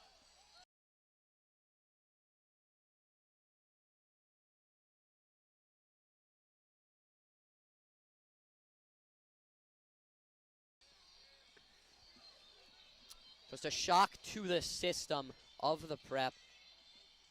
It's brutal given just the state of this game before in the first half. I mean, we spoke a lot about how the overall score of 10-3 wasn't reflective of the Hawks' overall success. And now this is where it comes back to hurt St. Joe's. Yeah, I mean, I'll remind the viewers, I mentioned this on the pregame show last week, that the Hawks, over the last 3 seasons, 8-3 in non-conference games heading into this year. All 3 of those losses first game losses for the Hawks. They have not lost a second game in quite a while, and they hope for that to continue that streak of not losing after the first game again this year. The extra point beams through the uprights. We are tied here, 10-10, 7:25 on the clock at Abessinio Stadium. Some points would be nice here if you're St. Joe's Prep's offense. Exactly, and you don't want a repeat of Heritage where the offense stops capitalizing on defensive opportunities and kind of stalls out. Need Folk and the guys to get back out there, see if Jet Harrison can use that superstar status, leverage it into some catches. Obviously, the running game's been pretty efficient, but it's the passing game that hasn't quite been clicking. Yeah. Not the best timing outside of the first quarter bomb to Frisbee. Couldn't have said it better myself, Dom. As we get ready for another kicker, make sure you follow us on Instagram and X at SJP Broadcasting. And don't forget to subscribe to our YouTube channel. It's free. It doesn't cost a thing. Just click that subscribe button, turn on post notifications, and you will be notified every time we go live for St. Joe's Prep Sports. Next time, it'll be Ryan Sullivan on the call as the Hawks take on Devon Prep and Soccer Wednesday, September 3rd. I mean, anybody who's anybody is subscribed. As Kyle Almond and Messiah Acree back to return. Acree has had two very impactful ones in the first half. No doubt. This one will be a touchback, though. So now for the Hawks, I mean, you're hoping the passing game can show some life here if you're St. Joe's Prep. And the rushing game, just keep doing what you're doing, but the pass needs to really be opened up here for the Prep. Exactly. It's going to need to be Charlie Folk, who has that signature moment and continues to step up in the big moments. It's just what the Hawks need is their quarterback to step up and be a leader, and I know that Folk is capable of it. No doubt here, Dom. We saw how great he was the back half of the season last year, and we hope to see the same now. 100%. You see Folk out there. Cobardino to his right, Frisbee. And Harrison to his left as Billups plunges up the left side for a 5-yard gain. Just grounding and pounding it.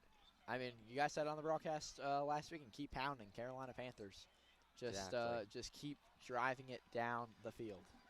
I mean, the strategy of wearing out the other team is always a fair one. You just have to hope the Hawks retain their stamina. No doubt.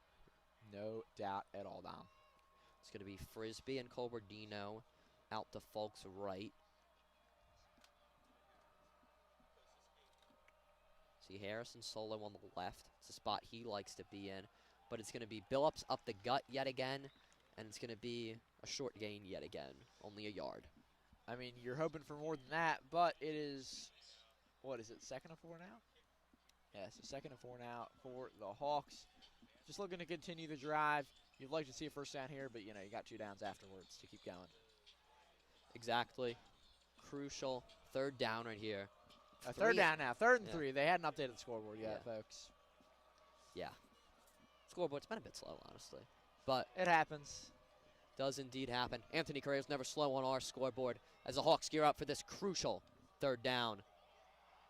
A lot of pointing, but the play will go off. Everyone wanted a false start. Billups runs on the broken play forward for about 2. We'll see what happened.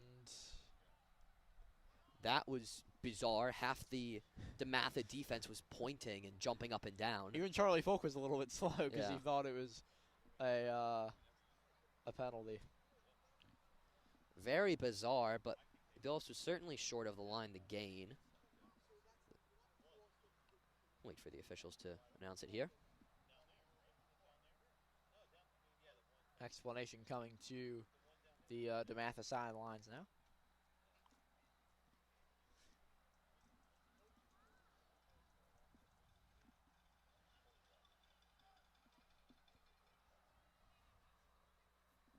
We'll see what happened, if anything. A lot of confusion on the field. No one knows what's going on. A lot of people looking towards their sideline with open palms and shrugged shoulders. Yeah.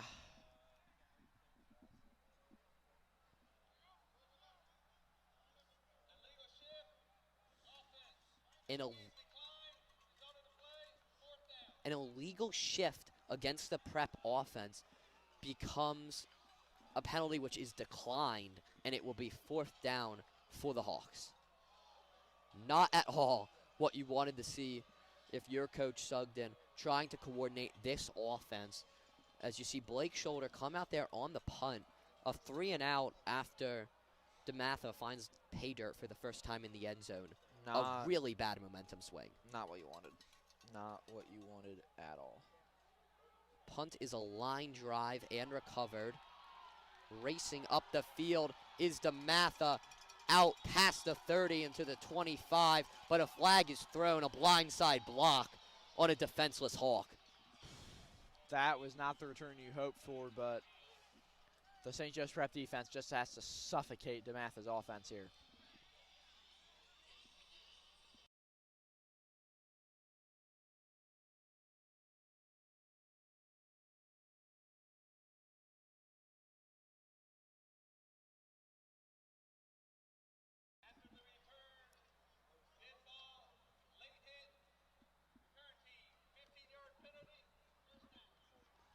A 15-yard penalty against the Stags for a late hit. That'll help.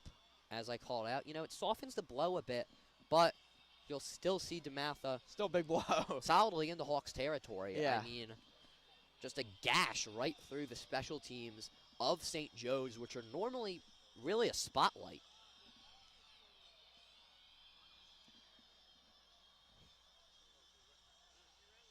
And now it is time for Tristan Saab, Joshua Parker, LeVar Keys, Elijah Lee, just this whole talented DeMatha offense to trot back out there and continue their momentum.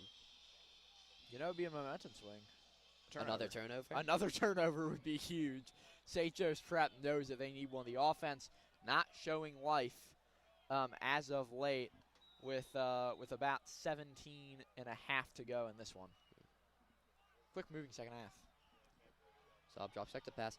He's going to be pressured, and he's going to roll out to his left. Gets successfully pressured out of bounds by B-Lock. Smart move there by the Stags quarterback. Just getting yardage. You got to take it if you're DeMatha here.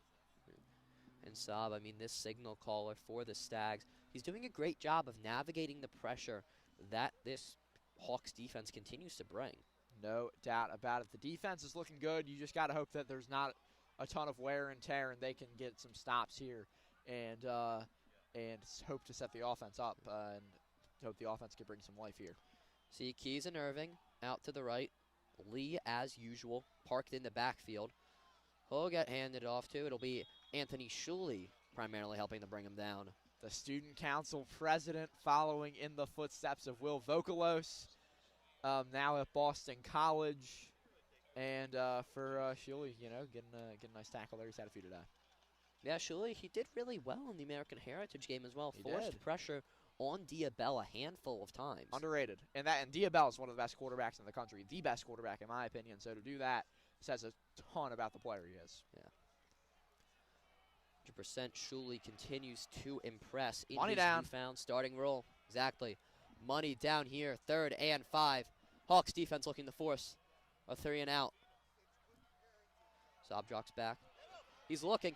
Brandon Lockley nearly drills him, but it's going to be a jump ball. Is it hauled in by? It is hauled in. An absurd jump ball is brought down by DeMatha. Insane work. From almost a sack to a huge confidence boost for the Stags. Heartbreaker for St. Joe's Prep. Brandon Lockley came screaming off the blind side and was set to level Saab. Unfortunate Joshua loss. Parker, the man who hauled it in. Absolute stud. 6'4", 210, offers from Virginia Tech, as we mentioned previously.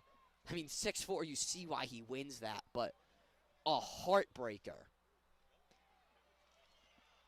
An option right there. Lee and Saab both blown up. Doesn't matter who has it. I was like, who is that with the ball? But both of them were absolutely obliterated by this suffocating Hawks D. I think what you saw there with the secondary is a great effort from the Hawks secondary on that deep ball. But not everything's going to be perfect. Not everything's going to go your way. Not at all. Sometimes the ball's going to stop bouncing your way. The breaks are not going to go in your favor.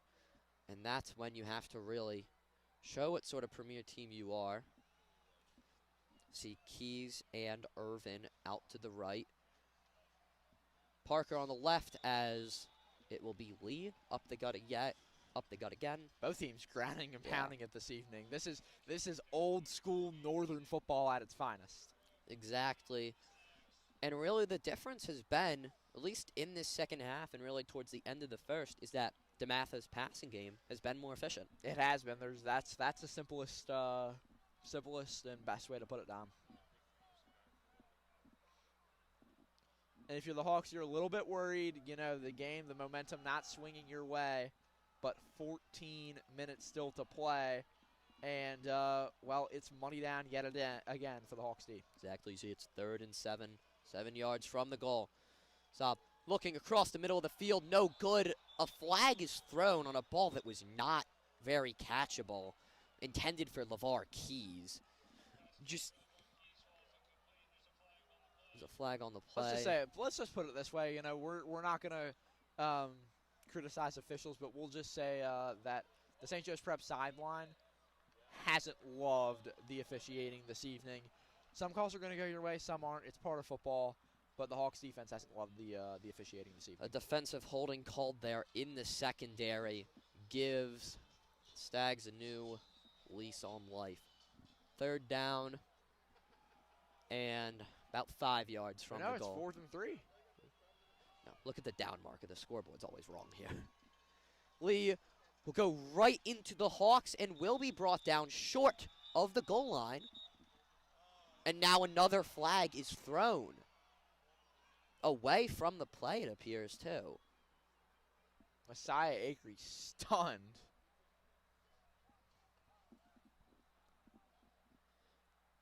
We'll see what the call is.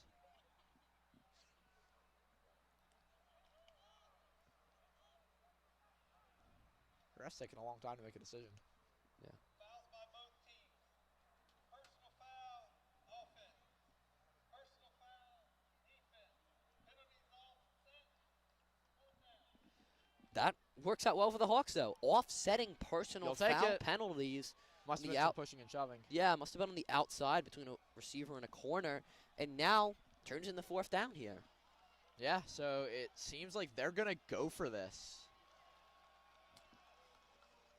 Sometimes you have to risk it, Yeah, I honestly. mean, we've seen this a lot today. If anyone was watching Texas Ohio State, it felt like there were no field goals attempts at all because these teams have gone for it. And these two teams both know the numbers, and they know that punching in 7 here would be huge for the Stags. 4th down from the 4. Have to respect the choice by Coach McGregor, trying to punch it in here. Lee, Keys, Irvin, Parker, Saab. Can't Haskell in the defense haul him in. Saab designed rollout. He's going for the right pylon. Will he get there? He makes it in just in front of Brandon Lockley as DeMatha takes the lead here at Abessinio Stadium. Wow. Just wow. A heartbreaking possession for the Hawks. And it just means the offense is going to have to come out with some fire here. They don't have another option now that they're down a touchdown. Exactly. You cannot have a repeat of American Heritage where the offense stalls out in crucial moments in the second half. The offense needs to be able to go tit for tat with these talented offenses from the nationally ranked teams. Yeah, no doubt. So we'll see the field goal kick here. But the Prep offense needs to come out fiery on the next drive. Need to see something inspired. A spark plug ought to be injected in. The extra point is nearly blocked, but it is not. 17-10, DeMatha Stags. And just like in the Heritage game, Dom, the momentum is on one side and it shifts to the other. The Hawks need to show that they've learned from their mistakes, though, and make sure that they won't collapse again. I think that's a great way to phrase it. Learn from their mistakes. You're seeing, honestly, a lot of repeated trends from the tragedy that happened down in Fort Lauderdale. And the Prep, as most good programs do, try not to repeat their mistakes. Absolutely. Seems it's hoping that they are not on track to repeat them today. Yeah, absolutely. You hit it on the head there.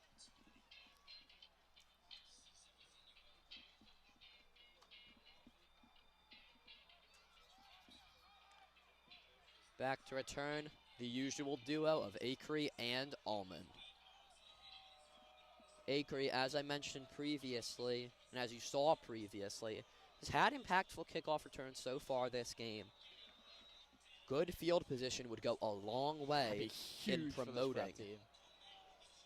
Absolutely huge. Exactly. Good field position makes offense a lot easier. Yeah, would be a huge help to Charlie Fulton Company. The boot is up and away. Fielded by Almond on the goal line. He'll take it out. Makes it past the first wave, but is brought down right in front of the 30. Yeah, so, it's not the return you might have hoped for, but it's not terrible, not horrible field position for the Hawks. And I'll, it just came to me, Dom, thinking about this. These, DeMatha, obviously you all aren't watching, only an audio broadcast this evening from us here due to video restrictions, but these DeMatha jerseys we're seeing, they look a lot like those old school Patriots jerseys with the white, red, white that you used to see Tom Brady and company wearing. And even now, I guess Drake May wearing on throwback days in Foxborough. Back when Drew Bledsoe was QB1. Back when the Folk out. Patriots actually played in Boston. Exactly. Falk tries to throw an out route to Harrison there, but Harrison not where he needed to be. A timing issue there. Yeah, it happens again, growing pains, but you can't afford that down 7 here. Exactly. I mean, that's a fair point, but you see Harrison, he's not even breaking by the time Falk throws that No. ball. I just think there's a bit of a disconnect between Falk and presumably his primary target. Yeah, in no doubt he's Harrison. the primary target, one of the best receivers in the nation. Colberdino solo to the right, Billups in the backfield with the usual duo of Frisbee and Harrison on his left. Wide receivers 1 and 2. Exactly. Rook will take it. Fakes the handoff, tosses it down in the flat to Frisbee, who gets space and tight ropes up the sideline. See where he stepped out in just a moment. That was much needed there for Alston Frisbee and the St. Joe's Prep offense. You see a lot of guys who play well in the slot for the Prep, including Frisbee, who just did there. Exactly. You really like what you see out of Frisbee in that type of scenario where he has that breakaway speed, that agility in the open field. Trying to, not just running the town like the song says, but trying to run the East Coast, or at least get close to that. St. Francis sits at the top. DeMatha won't get a chance at St. Francis this season, but the Prep will. If they can win this and then beat St. Francis, that'd be huge. But the task at hand is in the next 14 minutes being able to win this one. This third quarter has gone quick. Only 2 minutes left in the third. Hawks now down 7 after keeping a stable 7-point lead for most of the game. Things feel like they're starting to get tense for the Hawks. Exactly. The pressure's starting to ratchet up. And, I mean, you saw how the Hawks perform in high-pressure scenarios. And, for example, in both of the LaSalle games last year. Hawks went to quite a few overtimes and then managed to eke out the win in the second game. As Falk now drops back. Fires for Colberdino across the middle. Off the hands, and he gets drilled after the drop. Unfortunate drop there, but for the St. Joe's Prep offense, they just need to, take the loss on that play, but it's fourth down. It's fourth down now, and the Hawks aren't going to go for it in their own territory. It's another 3 and out. The offense just feeling not completely dead, but not great. Yeah, the offense just, I mean, there's signs of life, but they're not exactly plentiful. Yeah, no doubt there. I mean, you could have Couldn't have put it better. Blake Shoulder comes out to punt. Obviously, legacy at this program. Brother Skylar Shoulder. Talked Now- to him at the scrimmage. Exactly. Kick through the blue hens. Shoulder gets it out.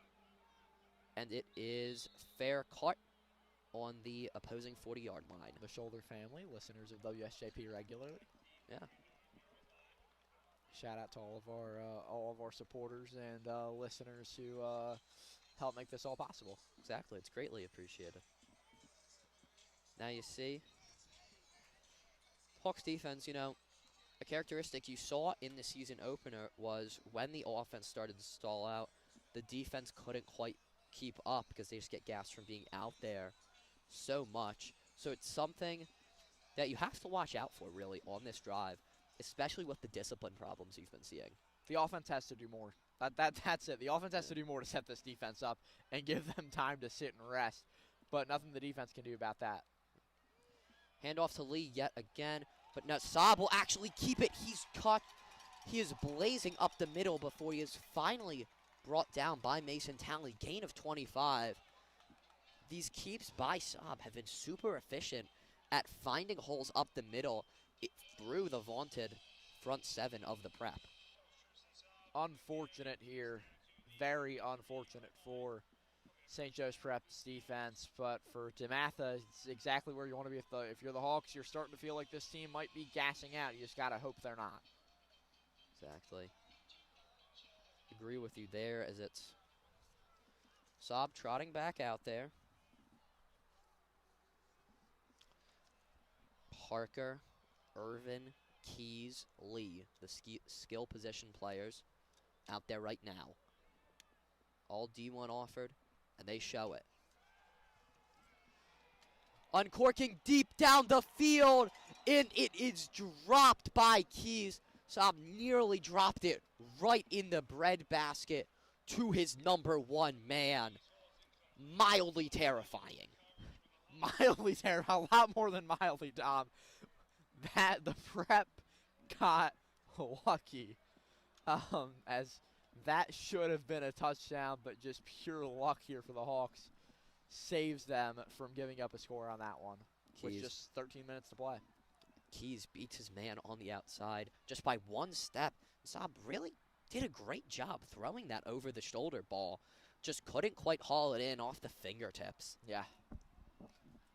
So second down now here. The Hawks, looking to force some money down and then a fourth down.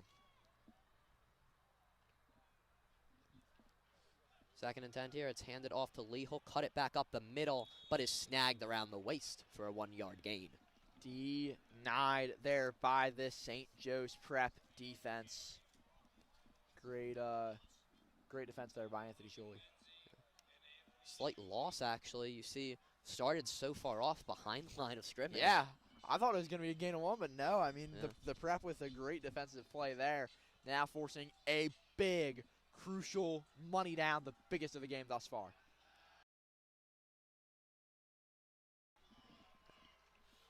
Third and 11 here. Prep crowd coming alive. Your usual wide receivers out there. Saab looking across the middle of the field, and it is nowhere near the intended man. Fourth down and long is forced.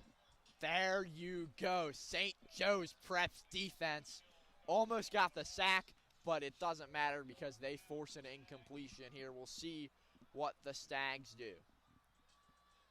I mean, that ball is on, I believe that's the 39-yard line. That is a long field goal by high school standards. They're talking about going for this. That, On 4th and 10, Tristan Saab is going to head back out there.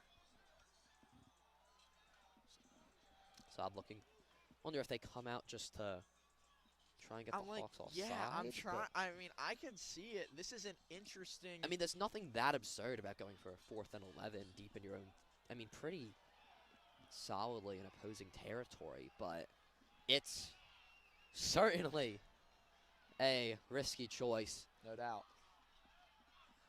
Parker out to the left, Saab. He's being chased out wide. He's going to scramble now. Looking. He finds Parker. Is it good for the first down? It is. What of risk and what a reward for DeMatha. Saab, with the rollout to the left, forced by the pressure, finds Parker on the comeback. Incredible work by the 6'4" wideout who hauled in the crazy jump ball earlier. And the end of the third quarter comes, and this is a much-needed break here for St. Joe's Prep.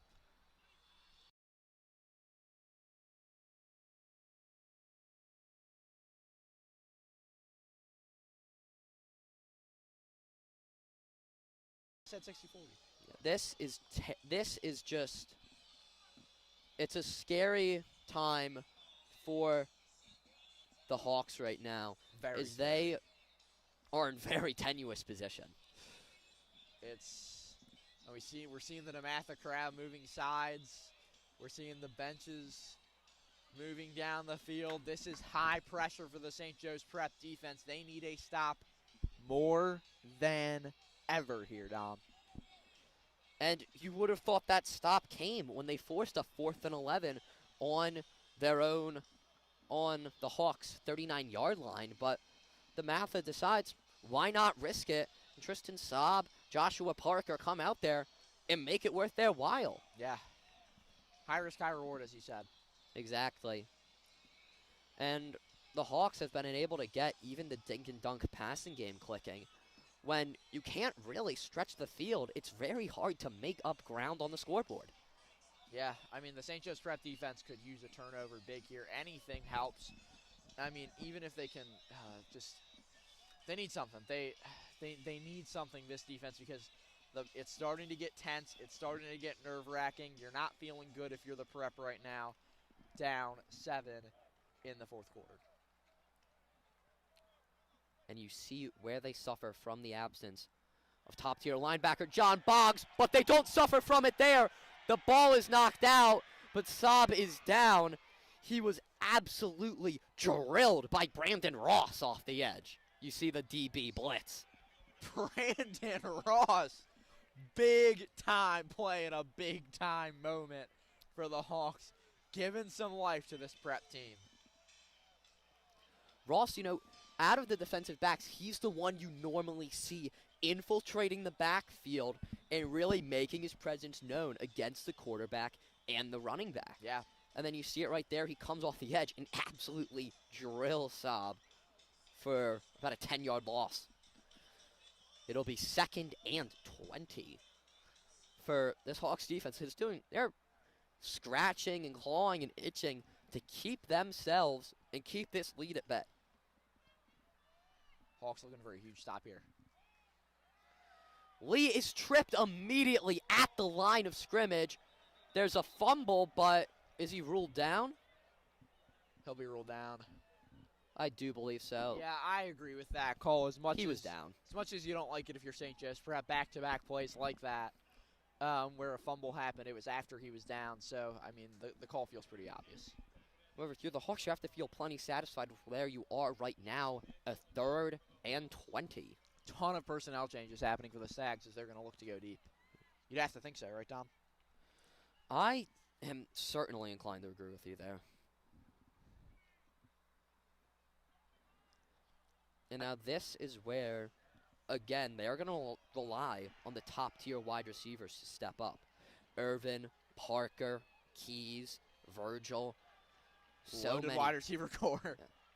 4 wide. Lee, as usual, in the backfield. But it's quickly thrown out to LeVar Keys, who finds open space. He's going to make a man miss, but he's hauled down before the chains move. You got to think the field goal team's going to come on, though. We'll see what happens, and they will. Now solidly in field goal range. You are correct, Sorgi. You'd hope for a block. Like everything in every Prep fan right now is just praying for a blocked kick here because you don't want to go down 2 scores. The DeMatha special teams trot back out there. Ball spotted on the 15 for a field goal that would make this game 20-10. The kick is blocked, but a flag is thrown, presumably offsides. Which is. But you see the special teams. Which is. But you see the special teams coming off. 4th and inches right in front of the 10-yard line. Is that enough to justify the risk? I mean, a 4th and 11 on the 39 was worth going for. I fail to see why that wouldn't lead to DeMatha going for it now, too, right? Was there a timeout? What's going on here? Continual commotion on the field. A lack of that, to be honest. It's just one team in the huddle, one team ready to go. Yeah. I'm assuming a timeout was called, but I'm not really sure. No communications from the refs. Whistle's blown. Stags should be trotting it back out there. And they are.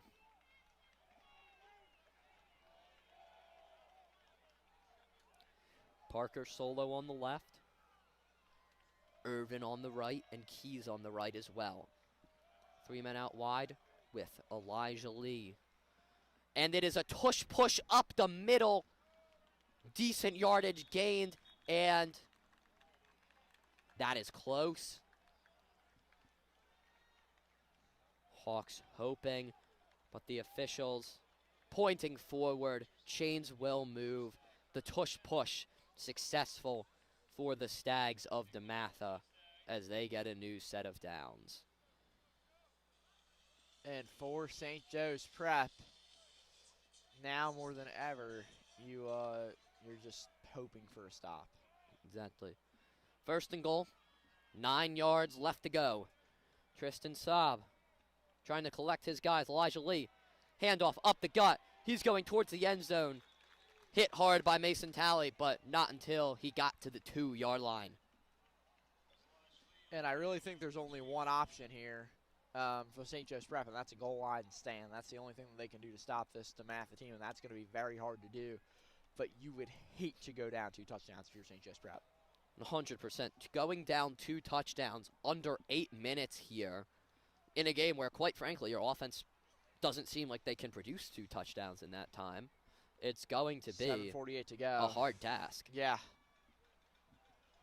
You'd love a defensive miracle turnover here.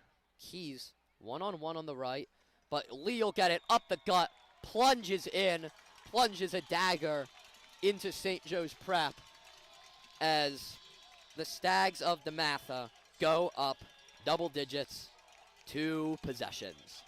It's not over yet, but it's going to take a lot. And that, as you said, just a dagger in the heart of St. Joe's Prep. It's not over yet, but, I mean, this game had a lot on the line. The Prep looking to get their big national win, and right now it's looking like it's going to be very, very hard for that to happen.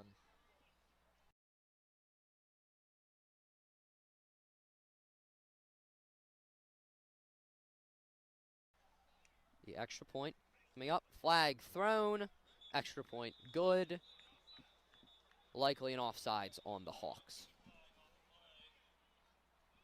That, of course, will be declined. And will be 24-10 in favor of DeMatha, the premier squad of the WCAC.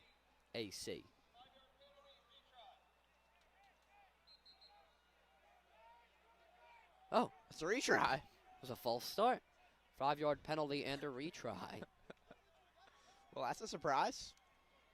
Certainly don't mind The it, refs though. were screaming their faces off trying to get the guys back out there. Yeah. Because everyone just assumed it was offsides and we were just going to move on. Come on, man. We can't be assuming. That's a good point. I mean, It's a bad habit for a that's- broadcaster to have. That's a bad habit for the teams to have as well. Yeah.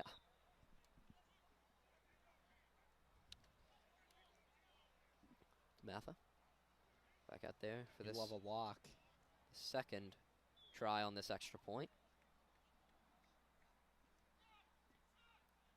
Snap is good.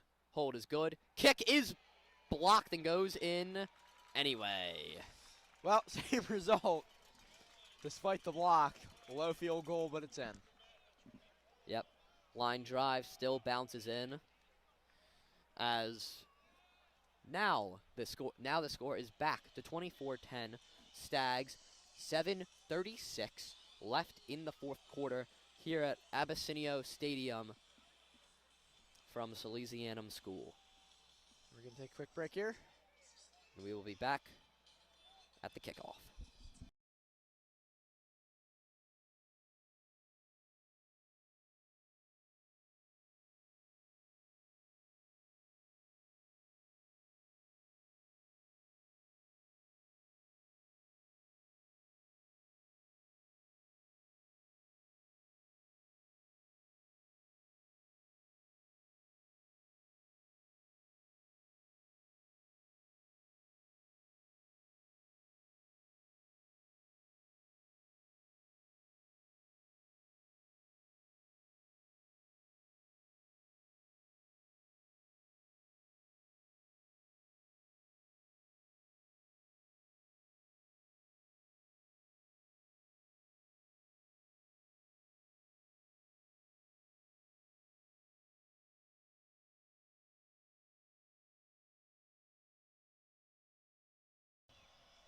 We are back on WSJP.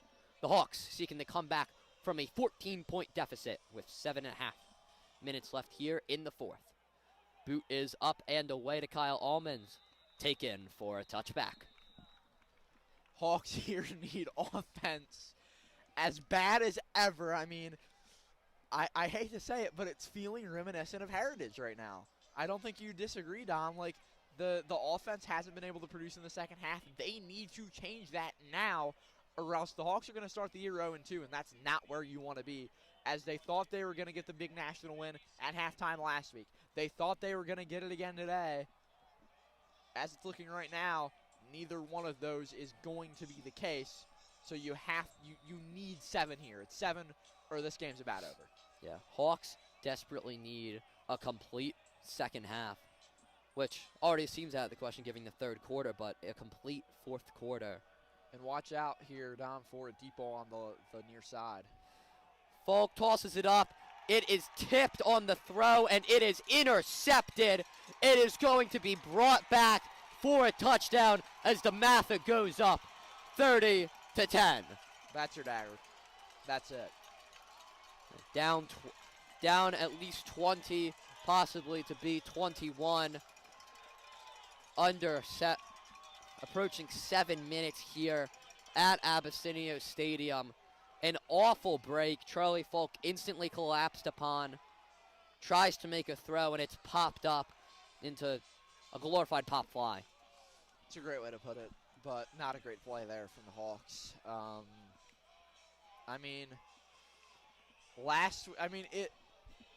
Schalk, can you get any more reminiscent of the Heritage game?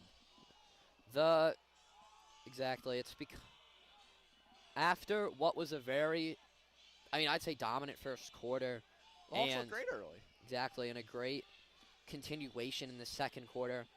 You see, offense failed to take advantage of opportunities, and then now it's become almost an unraveling here, gone from being up 10-3 to being down 30-10.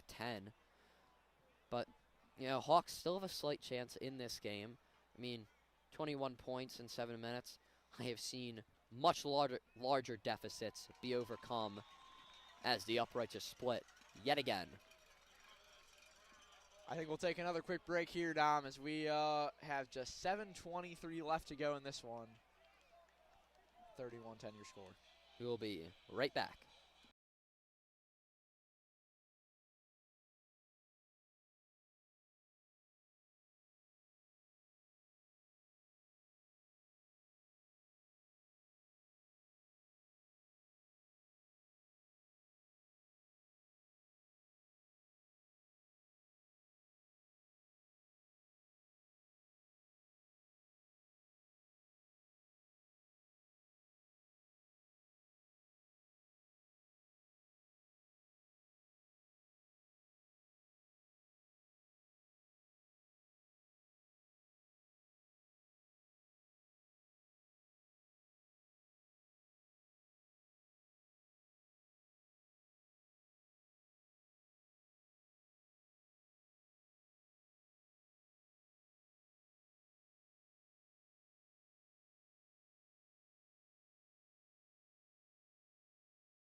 We are back on WSJP as DeMatha gets ready to send it away. Last drive ended in a first play interception for DeMatha, caught at the goal line by Messiah Acre and called a touchback. Final 7:23. I mean, the game's not over till it's over, but it feels as close to over as it can get. I think that's a fair thing to say right now. Absolutely. The score is not reflective of the momentum here in Wilmington, which is so wholeheartedly in DeMatha's favor, despite the fact that the Prep actually got a larger turnout and started with the momentum. They did. I mean, the Hawks looked good early after teams, treated offensive struggles very early. It felt like the Prep was, they were going to be able to go on fire. And then this offense just has fallen apart. Falk looking to his right, throws it to Frisbee across the middle, who breaks a tackle. He's going in the open space. He makes it right to the 50-yard line and gets a second big chunk of the game. That's what you needed if you're St. Joe's Prep. You needed to show some sort of life. It's not all negative here. Obviously, there are always going to be positives, and Alston Frisbee has been a huge positive this evening. Exactly, Frisbee showing off both his hands and the speed. And a timeout is called by DeMatha, wanting to stifle any momentum the Prep stood the gain. And again, it's feeling, hopefully the Prep can finish here on this drive, but feeling, again, reminiscent of Heritage, where they're making moves late in the game offensively, and you think they might have, they're showing some sort of life. And in the Heritage game, it didn't happen. Even though they got some good penalty calls in their favor late, it felt like they were going to be set up. It just did not go their way, and you're hoping that the same happens, or that the same doesn't happen here if you're St. Joe's Prep, and that something can go their way and maybe they can pull it off. 100% I agree. I think it's crucial just for the Hawks to keep airing it out. And No it's doubt. not something the Hawks have been proficient in their game in 3.5 quarters so far this season, but it's something they're going to have to learn quickly. As you see, Novotny, Colberdino, Harrison, and Frisbee out there. Falk takes off to the right and is sacked, tackled for no gain. Yeah, for St. Joe's Prep, you got to show some more life. You got to get moving. Time's against you. It feels like the whole world is against St. Joe's Prep right now. Obviously, Philadelphia is the Kings of Philadelphia. It feels like the city's usually against them, but right now it feels like everything's going against this Hawks team. But if they can get a touchdown in the next couple plays, they have a chance. Not a good one, but a chance. Hawks always have a chance when there's time. Falk cues up the throw yet again, hits Harrison for a clean out of bounds. Moving forward. Exactly. C4 starting to look more methodical out there. See Colberdino come off and Tootle come on.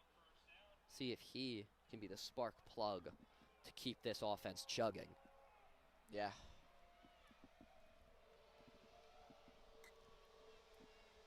You hear the street racers on 95 behind us. A lively night here in Wilmington.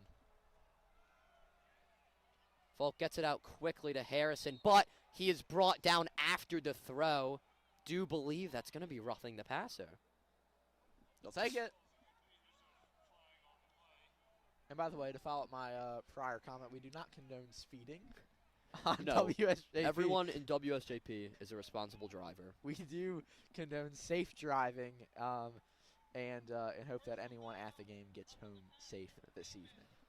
As I just said, personal foul roughing the passer will move the Hawks forward 15 yards. Another big chunk. It's life. It's life, Tom. Yeah. They're showing that they're not as unlively as we thought they were. Yeah, I think there's room for positivity right here. The Hawks could very much get on the board, make it 31-17 The scoreboard before would it's look a lot even better. 6 minutes. Scoreboard would look a lot better. It'd still be hard to win the game, but there's always a chance. Exactly. Folks going to air it out down the sideline. The Jet Harrison, he's shoved out of bounds. Can't haul it in. Flag on the play. Exactly. Flag on the play, but do believe that'll be PI pushing him out. Gotta love that if you're a Hawks fan. Again, Penalties stop the clock, too. yeah, that's huge for St. Joe's Prep. 5 seconds and 10, 15-yard gain, I mean, off these penalties.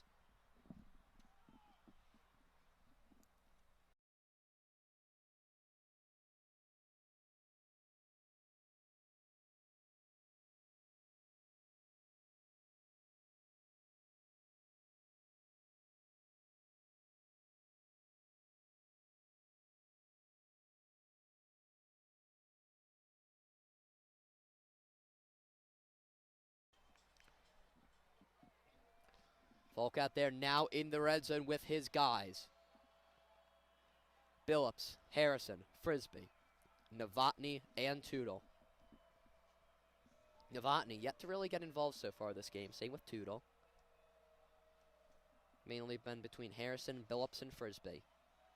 Falk will drop back. He'll look to Harrison. Back shoulder. Touchdown, Hawks. The offense is not dead. In fact, they're alive. It feels like they have risen from the ashes of a few rough drives, and they get a touchdown. They show some life. Jet Harrison, top receiver in PA. There's no question in my mind. You give him that back shoulder ball one-on-one. He's catching that thing. He's catching it. He's I don't hauling it care in. who's guarding him.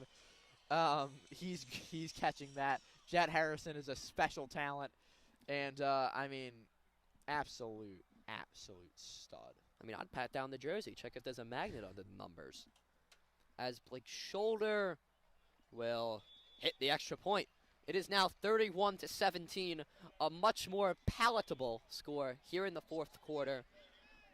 Still over 6.5 minutes in the fourth quarter. Hawks looking at a much more manageable game if the defense can produce one of their vintage stops that you saw so often in the first half. This game becomes much closer to what it was initially. No doubt, Dom. Couldn't have said it any better myself. Last 6:37 on the other side on WSJP.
The boot is up and away by Cochran. Line drive. Line drive bounces off the ground. Now fielded by DeMatha. Cutting upfield, Cochran tries to get a hand on him. And the Stag will stroll across midfield. And just when you thought the Hawks were showing life, DeMatha says, in tribute to Lee Corso, not so fast, my friend. That one going to the other side there. Yeah, but to be positive, you notice that the field position hasn't really mattered for this Hawks No, team. it hasn't. That's a good point. Unless it's penalties, the Hawks defense has held up this whole day. Yeah.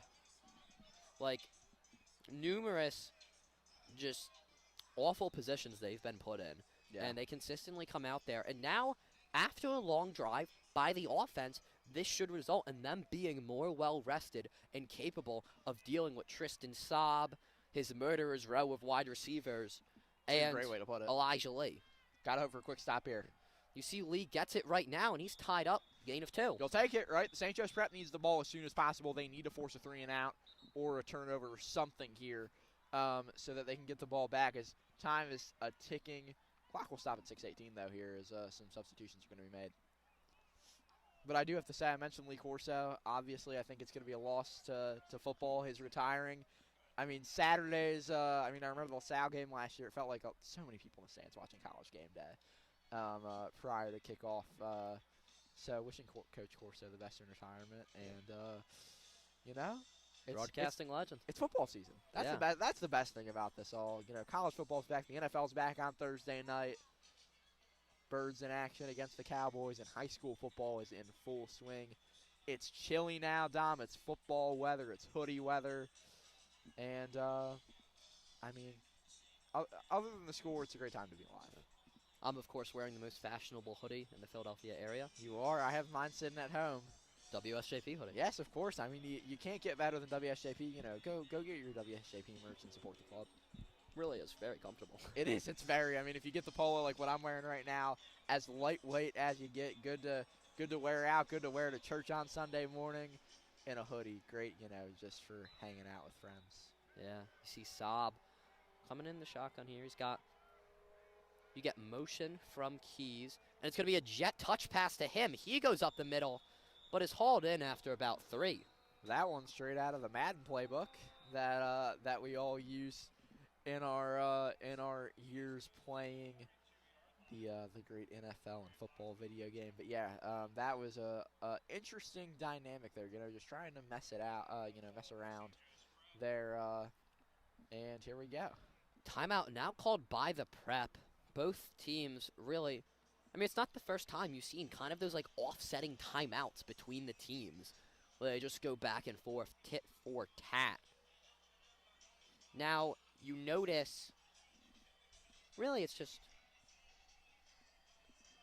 I believe in the prep right now. I am, You know, I am seeing reasons for optimism. I'm seeing reasons for optimism. Even if you lose this game, you still have a good chance against St. Francis. They're looking better as of late. Is it too little, too late? We'll see. You gotta hope not. You gotta hope the prep can pull off a miracle here. It's going to be 3rd and 3 here. Big money down. Ball on the 42. Absolutely big money down. Massive down. Billionaire down. Hope I our mean- good friend Ryan Sullivan is listening and enjoying our use of the phrase money down that they use on the sideline so much. I hope he's enjoying Wildwood. I hope Great he is town. too. Yeah, great town down there, down the shore. 2 out wide to the left, 1 on the right. Elijah Lee standing tall in the backfield. Everyone moves on the line. Believe it's a false start.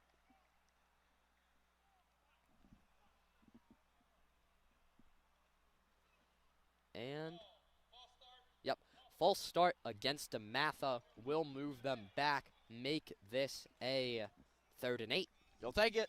You'll take it if you're St. Joe's Prep. Creates an even better situation. But you can never doubt the DeMatha offense. Time and time again, they have showed how great they are. But the Prep defense ain't too shabby either. Exactly. Same formation for DeMatha. You see Keys is the one in solo coverage on the right, the Penn State commit. But it's going to be a designed tuck and run for Saab, who then just gave it up. just immediately lies back down on the ground. Wow. Just burning clock. I guess so. I guess that's the thought. 6:04 to go here. Timeout called by St. Joe's. Burning timeouts. Yeah, you see what initially looked like a design quarterback sweep. Saab falls down. He's gonna wait. He was gonna try to waste some clock, or obviously burn a timeout, as you see. Both teams now have 1, and now still above 6 minutes. So much has happened in very little game time. Hawks are getting this ball back with will probably be 6 minutes on the dot. Only down 14. Yeah, I mean, for the Prep, you're hoping for, again, it would take a lot, but it's not impossible. You just got to hold out hope here. Exactly. I do not think it's unreasonable. You see Kyle Allman, the speedster wide receiver, back deep to return this punt. He's Senior Kyle Ullman now. Exactly. Veteran of this program. He's down right at the 20. Safe punt formation here from DeMatha. Almost blocked. High and fair caught by Almond on the 25.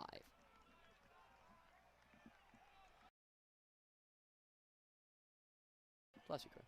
75 yards to go. for C4 and this offense. Can they find their way into pay dirt in time to keep St. Joe's in this massive Mid-Atlantic clash? There's more time than I think we expected. The Prep defense, they got the rest they needed, and they showed out on that drive. After a bad special teams play on the kickoff, they make up for it. And now the DeMatha side, confident as could be, but St. Joe's Prep knows that they still have a fighting shot in this one. Exactly.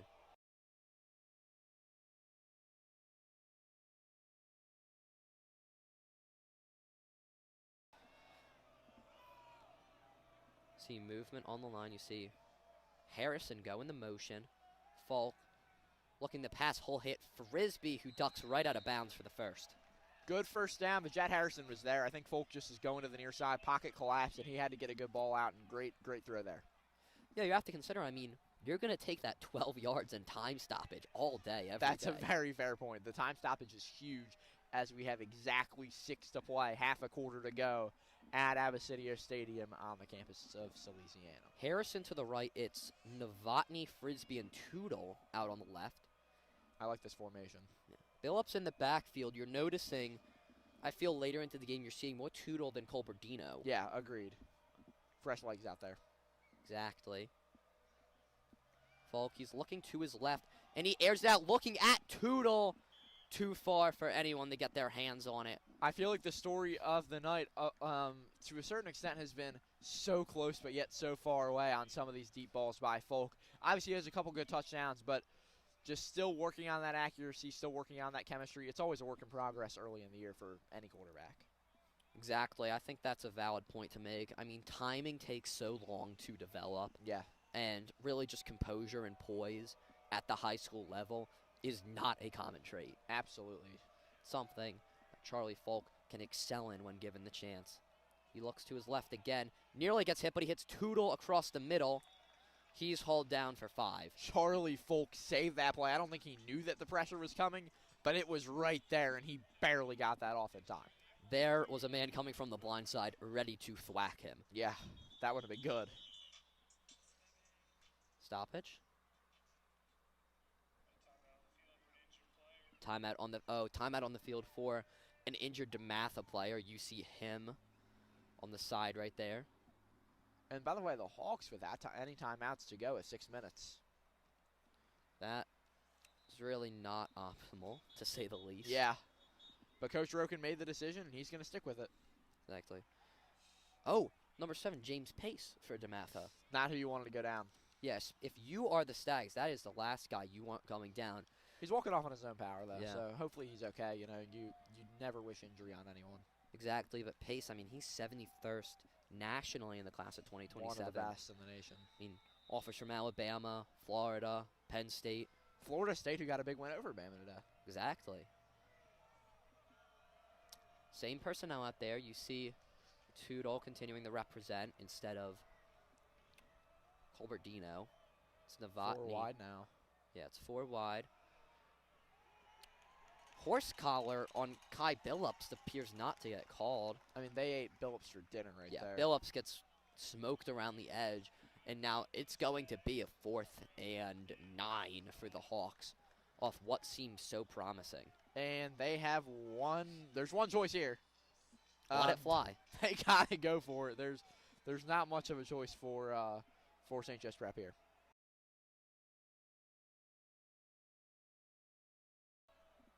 Falk drops back the pass. 4th and 9. It is swatted out of bounds by Dance Anderson. The Temple offered defensive back. And that will likely put the nail in the coffin. Just like against Heritage, the Prep not able to finish on their offensive drive late in the game.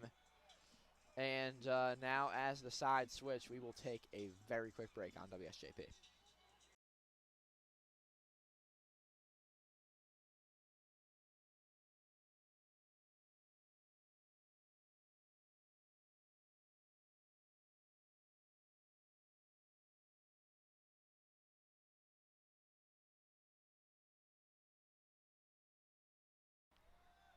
Run up the gut from Lee. He gets into the second level. Lockley pursuing. Manages to tie him down. First down or more, though. Exactly. Another big gain.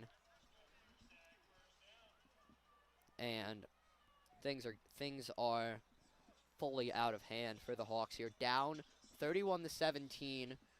Just entered below 4.5 minutes. Situation getting more and more difficult to come back from. Yeah. Needs some sort of turnover here.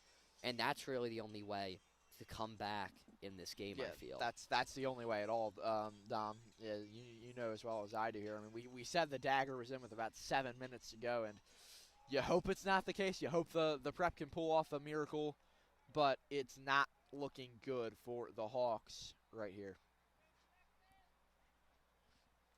Hawks offense continues to have issues sparking late on in games.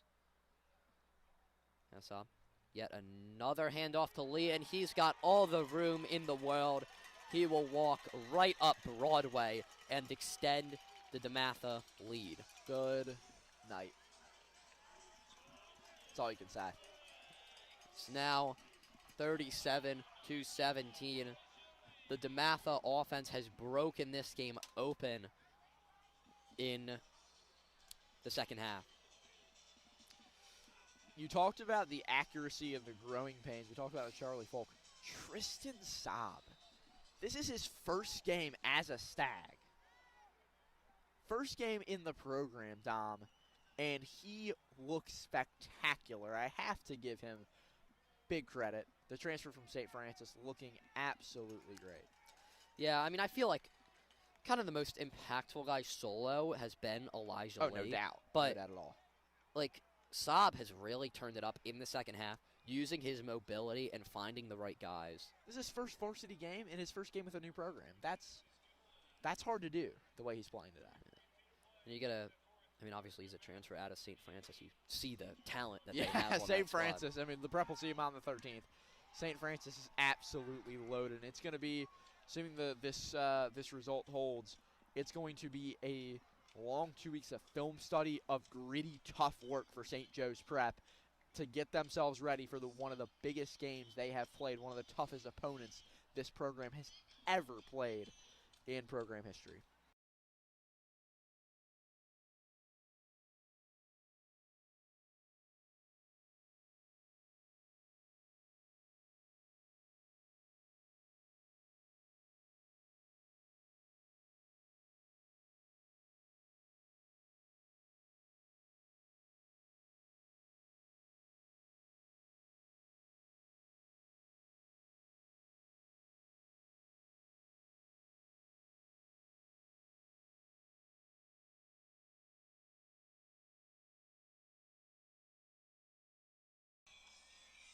Hawks now ready to return.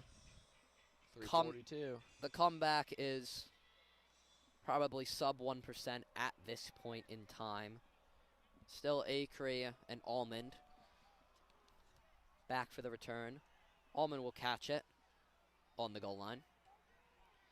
He's going to plunge forward into a heap of DeMatha defenders. The ball will come out, but he is down around the 15-yard line. Yeah, and 3:34 to go. I think we'd be remiss if we didn't mention giving a big thank you to the Mid-Atlantic Pigskin Classic, a great event put on by the organizers, obviously giving us this great spot to broadcast from on the patio above, next to the press box out here at Abessinio Stadium in beautiful Wilmington. Thank you to the Trolley Tap House having us for dinner earlier. Had a nice dinner. We always have fun here at WSJP despite the result, but tonight especially. Falk trotting out here with the guys. He's got 3 to his left, 1 to his right. Williams in the backfield, actually, and a check down attempt will go behind his back. And at this point, you know the Hawks aren't going to be able to pull this off. I think that's pretty safe to say. Down 21. This is, in a way, just kind of maybe you run something you wouldn't usually run in a game. Maybe you're just trying to, try some new stuff, trying to see what you can do against tough competition as you get ready for St. Francis. Exactly, and the question watching this game, I mean, if you're losing by 21 to DeMatha, like St. Francis becomes even more of a tall task. Anything's possible. That's all I'll say. Exactly. Anything is possible. Exactly. You have to believe in the Hawks at all times, given their track record in Pennsylvania. But the St. Francis matchup looms large. Tootle goes in motion. Falk will throw, targeting Harrison or Frisbee behind one and ahead of the other. Yeah, a lot of great, defense from the Stags there right in the middle. The Prep trying to show some life, trying to, do some things late, and it's just not coming together. I think that's a reasonable statement. I mean, Falk just trying to, at this point, I really want to just see Falk throw. Yeah. And get himself into better connection with his wide receivers. Okay, just trying to air it out, right? Exactly. Like, just try some stuff, and I think they're going to have to air it out here on 3rd and long. Novotny, Harrison, Frisbee, Tootle, Williams in the backfield. Falk will toss it, and it will be over the head of Harrison. Yeah, Falk tried. He had all the time in the world to throw, but just that one didn't work. Didn't have a great passing option. Couldn't run as the pocket was starting to collapse. So that'll make it another 4th down, and the punt team comes on once again. But although, it hasn't been the best night for the Prep, just remember, there's a shot they can beat St. Francis. It's not going to be an easy task, but you have St. Francis, you have good counsel, and then after that you head into PCL play. The Prep, they're still the reigning champions of Pennsylvania, and you can still hold on to that thinking, hey, this team's still the best in the state until proven otherwise in the state of Pennsylvania, at least when it comes to results on the field. The punt is blocked by Blake's shoulder, and it is recovered for a touchdown by DeMatha. Bad night to have a bad night. The game has fully broken loose in favor of the Stags. Bad night to have a bad night.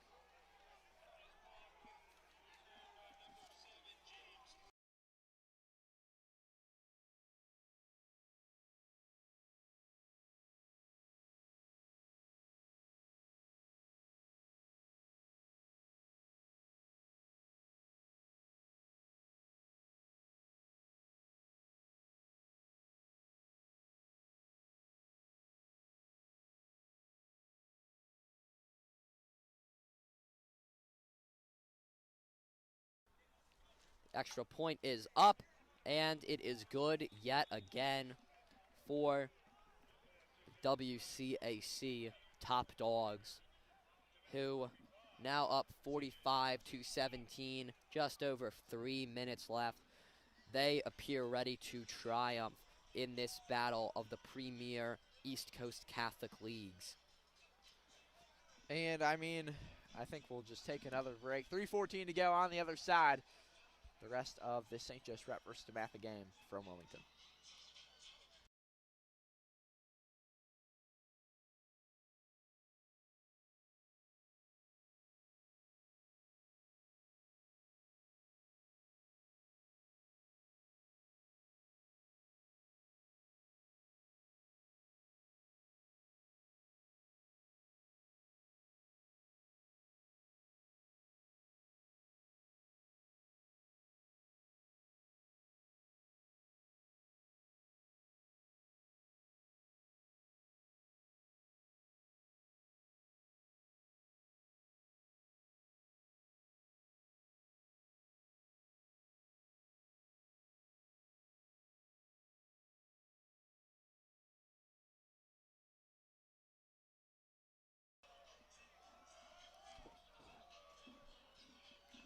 We are back here on WSJP.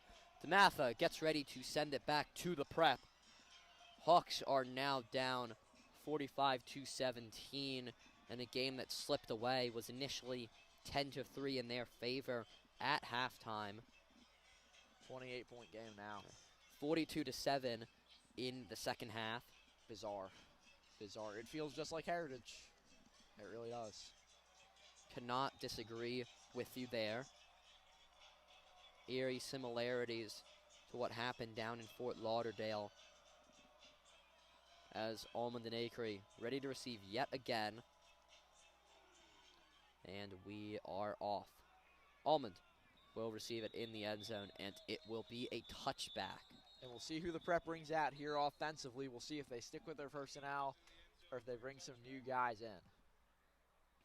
It's a valid point of reasoning. We're here, 3:14 left in the game. It's going to be your last drive.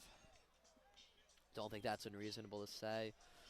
No timeouts in the Hawks' favor, and no reason particularly to prolong this game.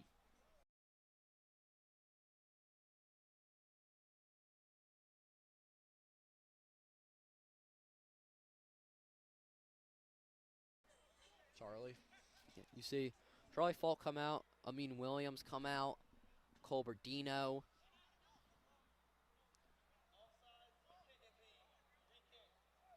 Offsides on the kicking team re-kick? Did the prep actually accept that penalty?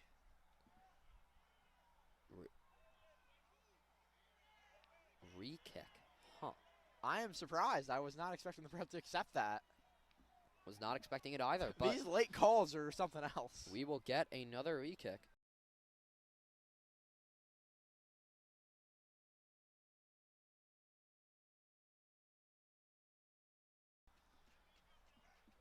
So the Hawks return team's back out there. Maybe they can do something here. You know, just for the fun of it. Maybe they can do their best Music City Miracle impression. Wouldn't complain. I mean, I grew up from with a family from Northeast New York, so I've always heard that was totally a forward pass. But I think I'm inclined to disagree.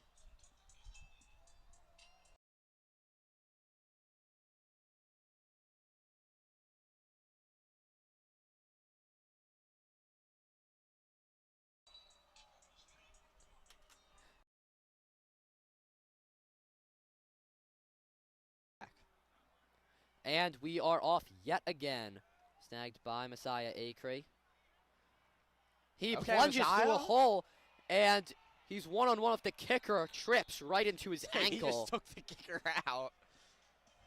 Of all the places for the kicker to collide, not the best one there. Didn't want to be there. Acree with his third return that gets the Hawks across midfield.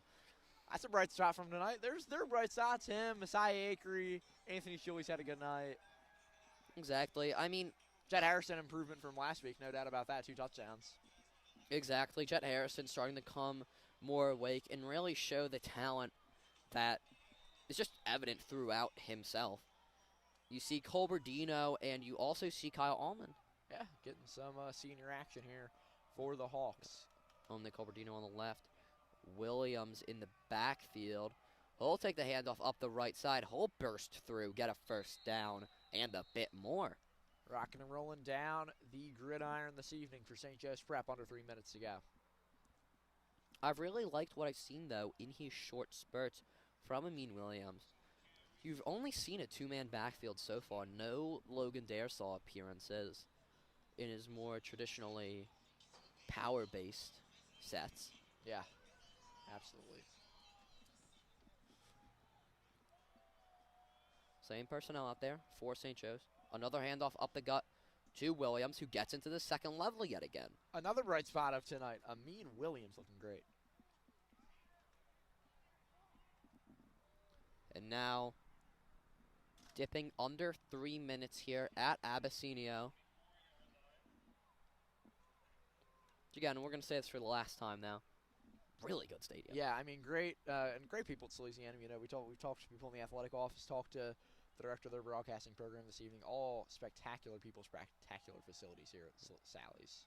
Williams will get a third one right up the gut, and he will continue to get solid yardage. Pushed forward for approximately 7 or 8. Ground and pound. That's the story of the fourth quarter, late fourth quarter at least for St. Joe's Prep, as we near 2 minutes to go. Colberdino. Logan Daresaw. Oh, that was Daresaw. I was just speaking about Daresaw. Algebra 1 legend. Great work for Daresaw, you know, plunging forward up the middle. That's really where you tend to find him. Colberdino comes off for Tootle. And yep, that is Daresaw out there. Shout out to Mr. Kilpatrick. Oh, I had Kilpatrick too. Great teacher. Used to be my middle school's track coach. Wow.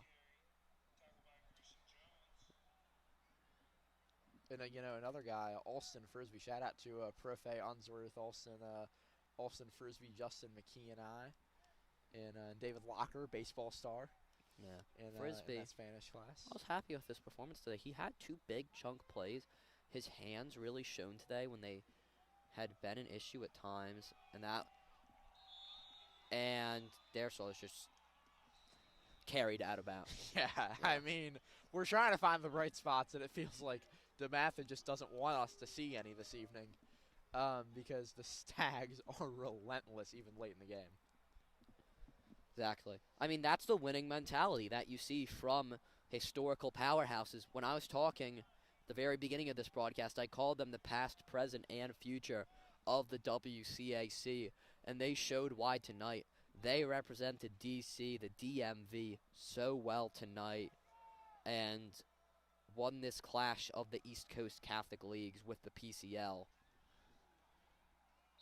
It's not over there yet. The Prep, though, is going to play Good Counsel at Franklin Field on September 20th, so they get another shot at the WCAC. Hawks beat Good Counsel, too, previously. On the road. Exactly. As I mentioned, You're down there, right? yeah. As I mentioned, I mean, Washington Post had Good Counsel as the second best team in the WCAC. WCAC's loaded, though, year in, year out. Prep, obviously, Spalding, Gonzaga, St. John's. Spalding nationally ranked pretty highly. I know the Post has Good Counsel higher, but Spalding ranked higher by Max Preps and other rivals, all the national sites. Yet another handoff for the Hawks up the gut, gets blown up. Seems like DeMatha's intensity overwhelming even at this smaller level. Clock just keeps ticking down. No, it stops. Oh. Yeah, but the clock just whittling away. We're at 30 seconds right now. Yep, last play coming. Last play coming from the Hawks here.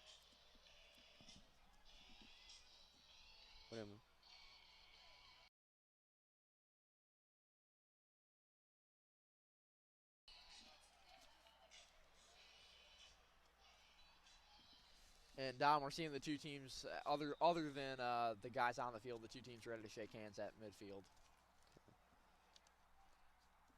And ready to kneel it out are the Stags of DeMatha, who played a absolutely pitch perfect second half. Last play of the game here for the Mid-Atlantic Pigskin Classic. The clock is running. The game will be over in 20 seconds. And DeMatha walks away with the 45-17 win after being down 10-3 at halftime. An incredible second half turnaround for Coach McGregor and his guys representing the nation's capital. The Prep start the season 0-2 in unfortunate and unfamiliar territory, looking to bounce back after a bye against the vaunted St. Francis Academy. Yeah, and we'll have post-game coverage. Dom Campanaro, AJ Farrington on the other side, but for the Prep, 45-17 loss, and as you said, back on the 13th after a bye week this coming weekend. So, Dom, great broadcast from us. And always enjoy Feel the working with you. broadcast went well. Yeah. Pleasure working with you, Sorgi. Likewise. Thank you to Salesianum for letting us broadcast and using Abessinio Stadium. Thank you to our moderators, Mr. Avington and Mr. Burns. Thank you to our great scoreboard guy, Anthony Correa. Thank you to Dominic Campanaro and AJ Farrington, who you will be hearing from for your post-game coverage. And thank you to you, the viewers, for tuning in. Stay tuned for just a little bit longer for your post-game coverage. I have been Dominic Schalk on play-by-play, and he has been Anthony Sorgi on color. Hawks fifth quarter on the other side.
And welcome to the Hawks post-game show here at Abessinio Stadium. At their score we did not even expect going into the stage, a 45-17 score. DeMatha walks out victorious the first game of the season. How are you feeling? I mean, it wasn't in my cards, Obviously, being a student of St. Joseph Prep myself, you have a little bit of personal bias, of course, but still, even if it was to be a prep loss, I don't think anyone expected it to be one of this magnitude. Yeah, AJ, I mean, I think there are multiple keys that I at least saw that may have led to this loss. First of all, talk about how comfortable Charlie Folk felt in the pocket. Pocket would collapse in 3 seconds. He felt scared, had to dump it off.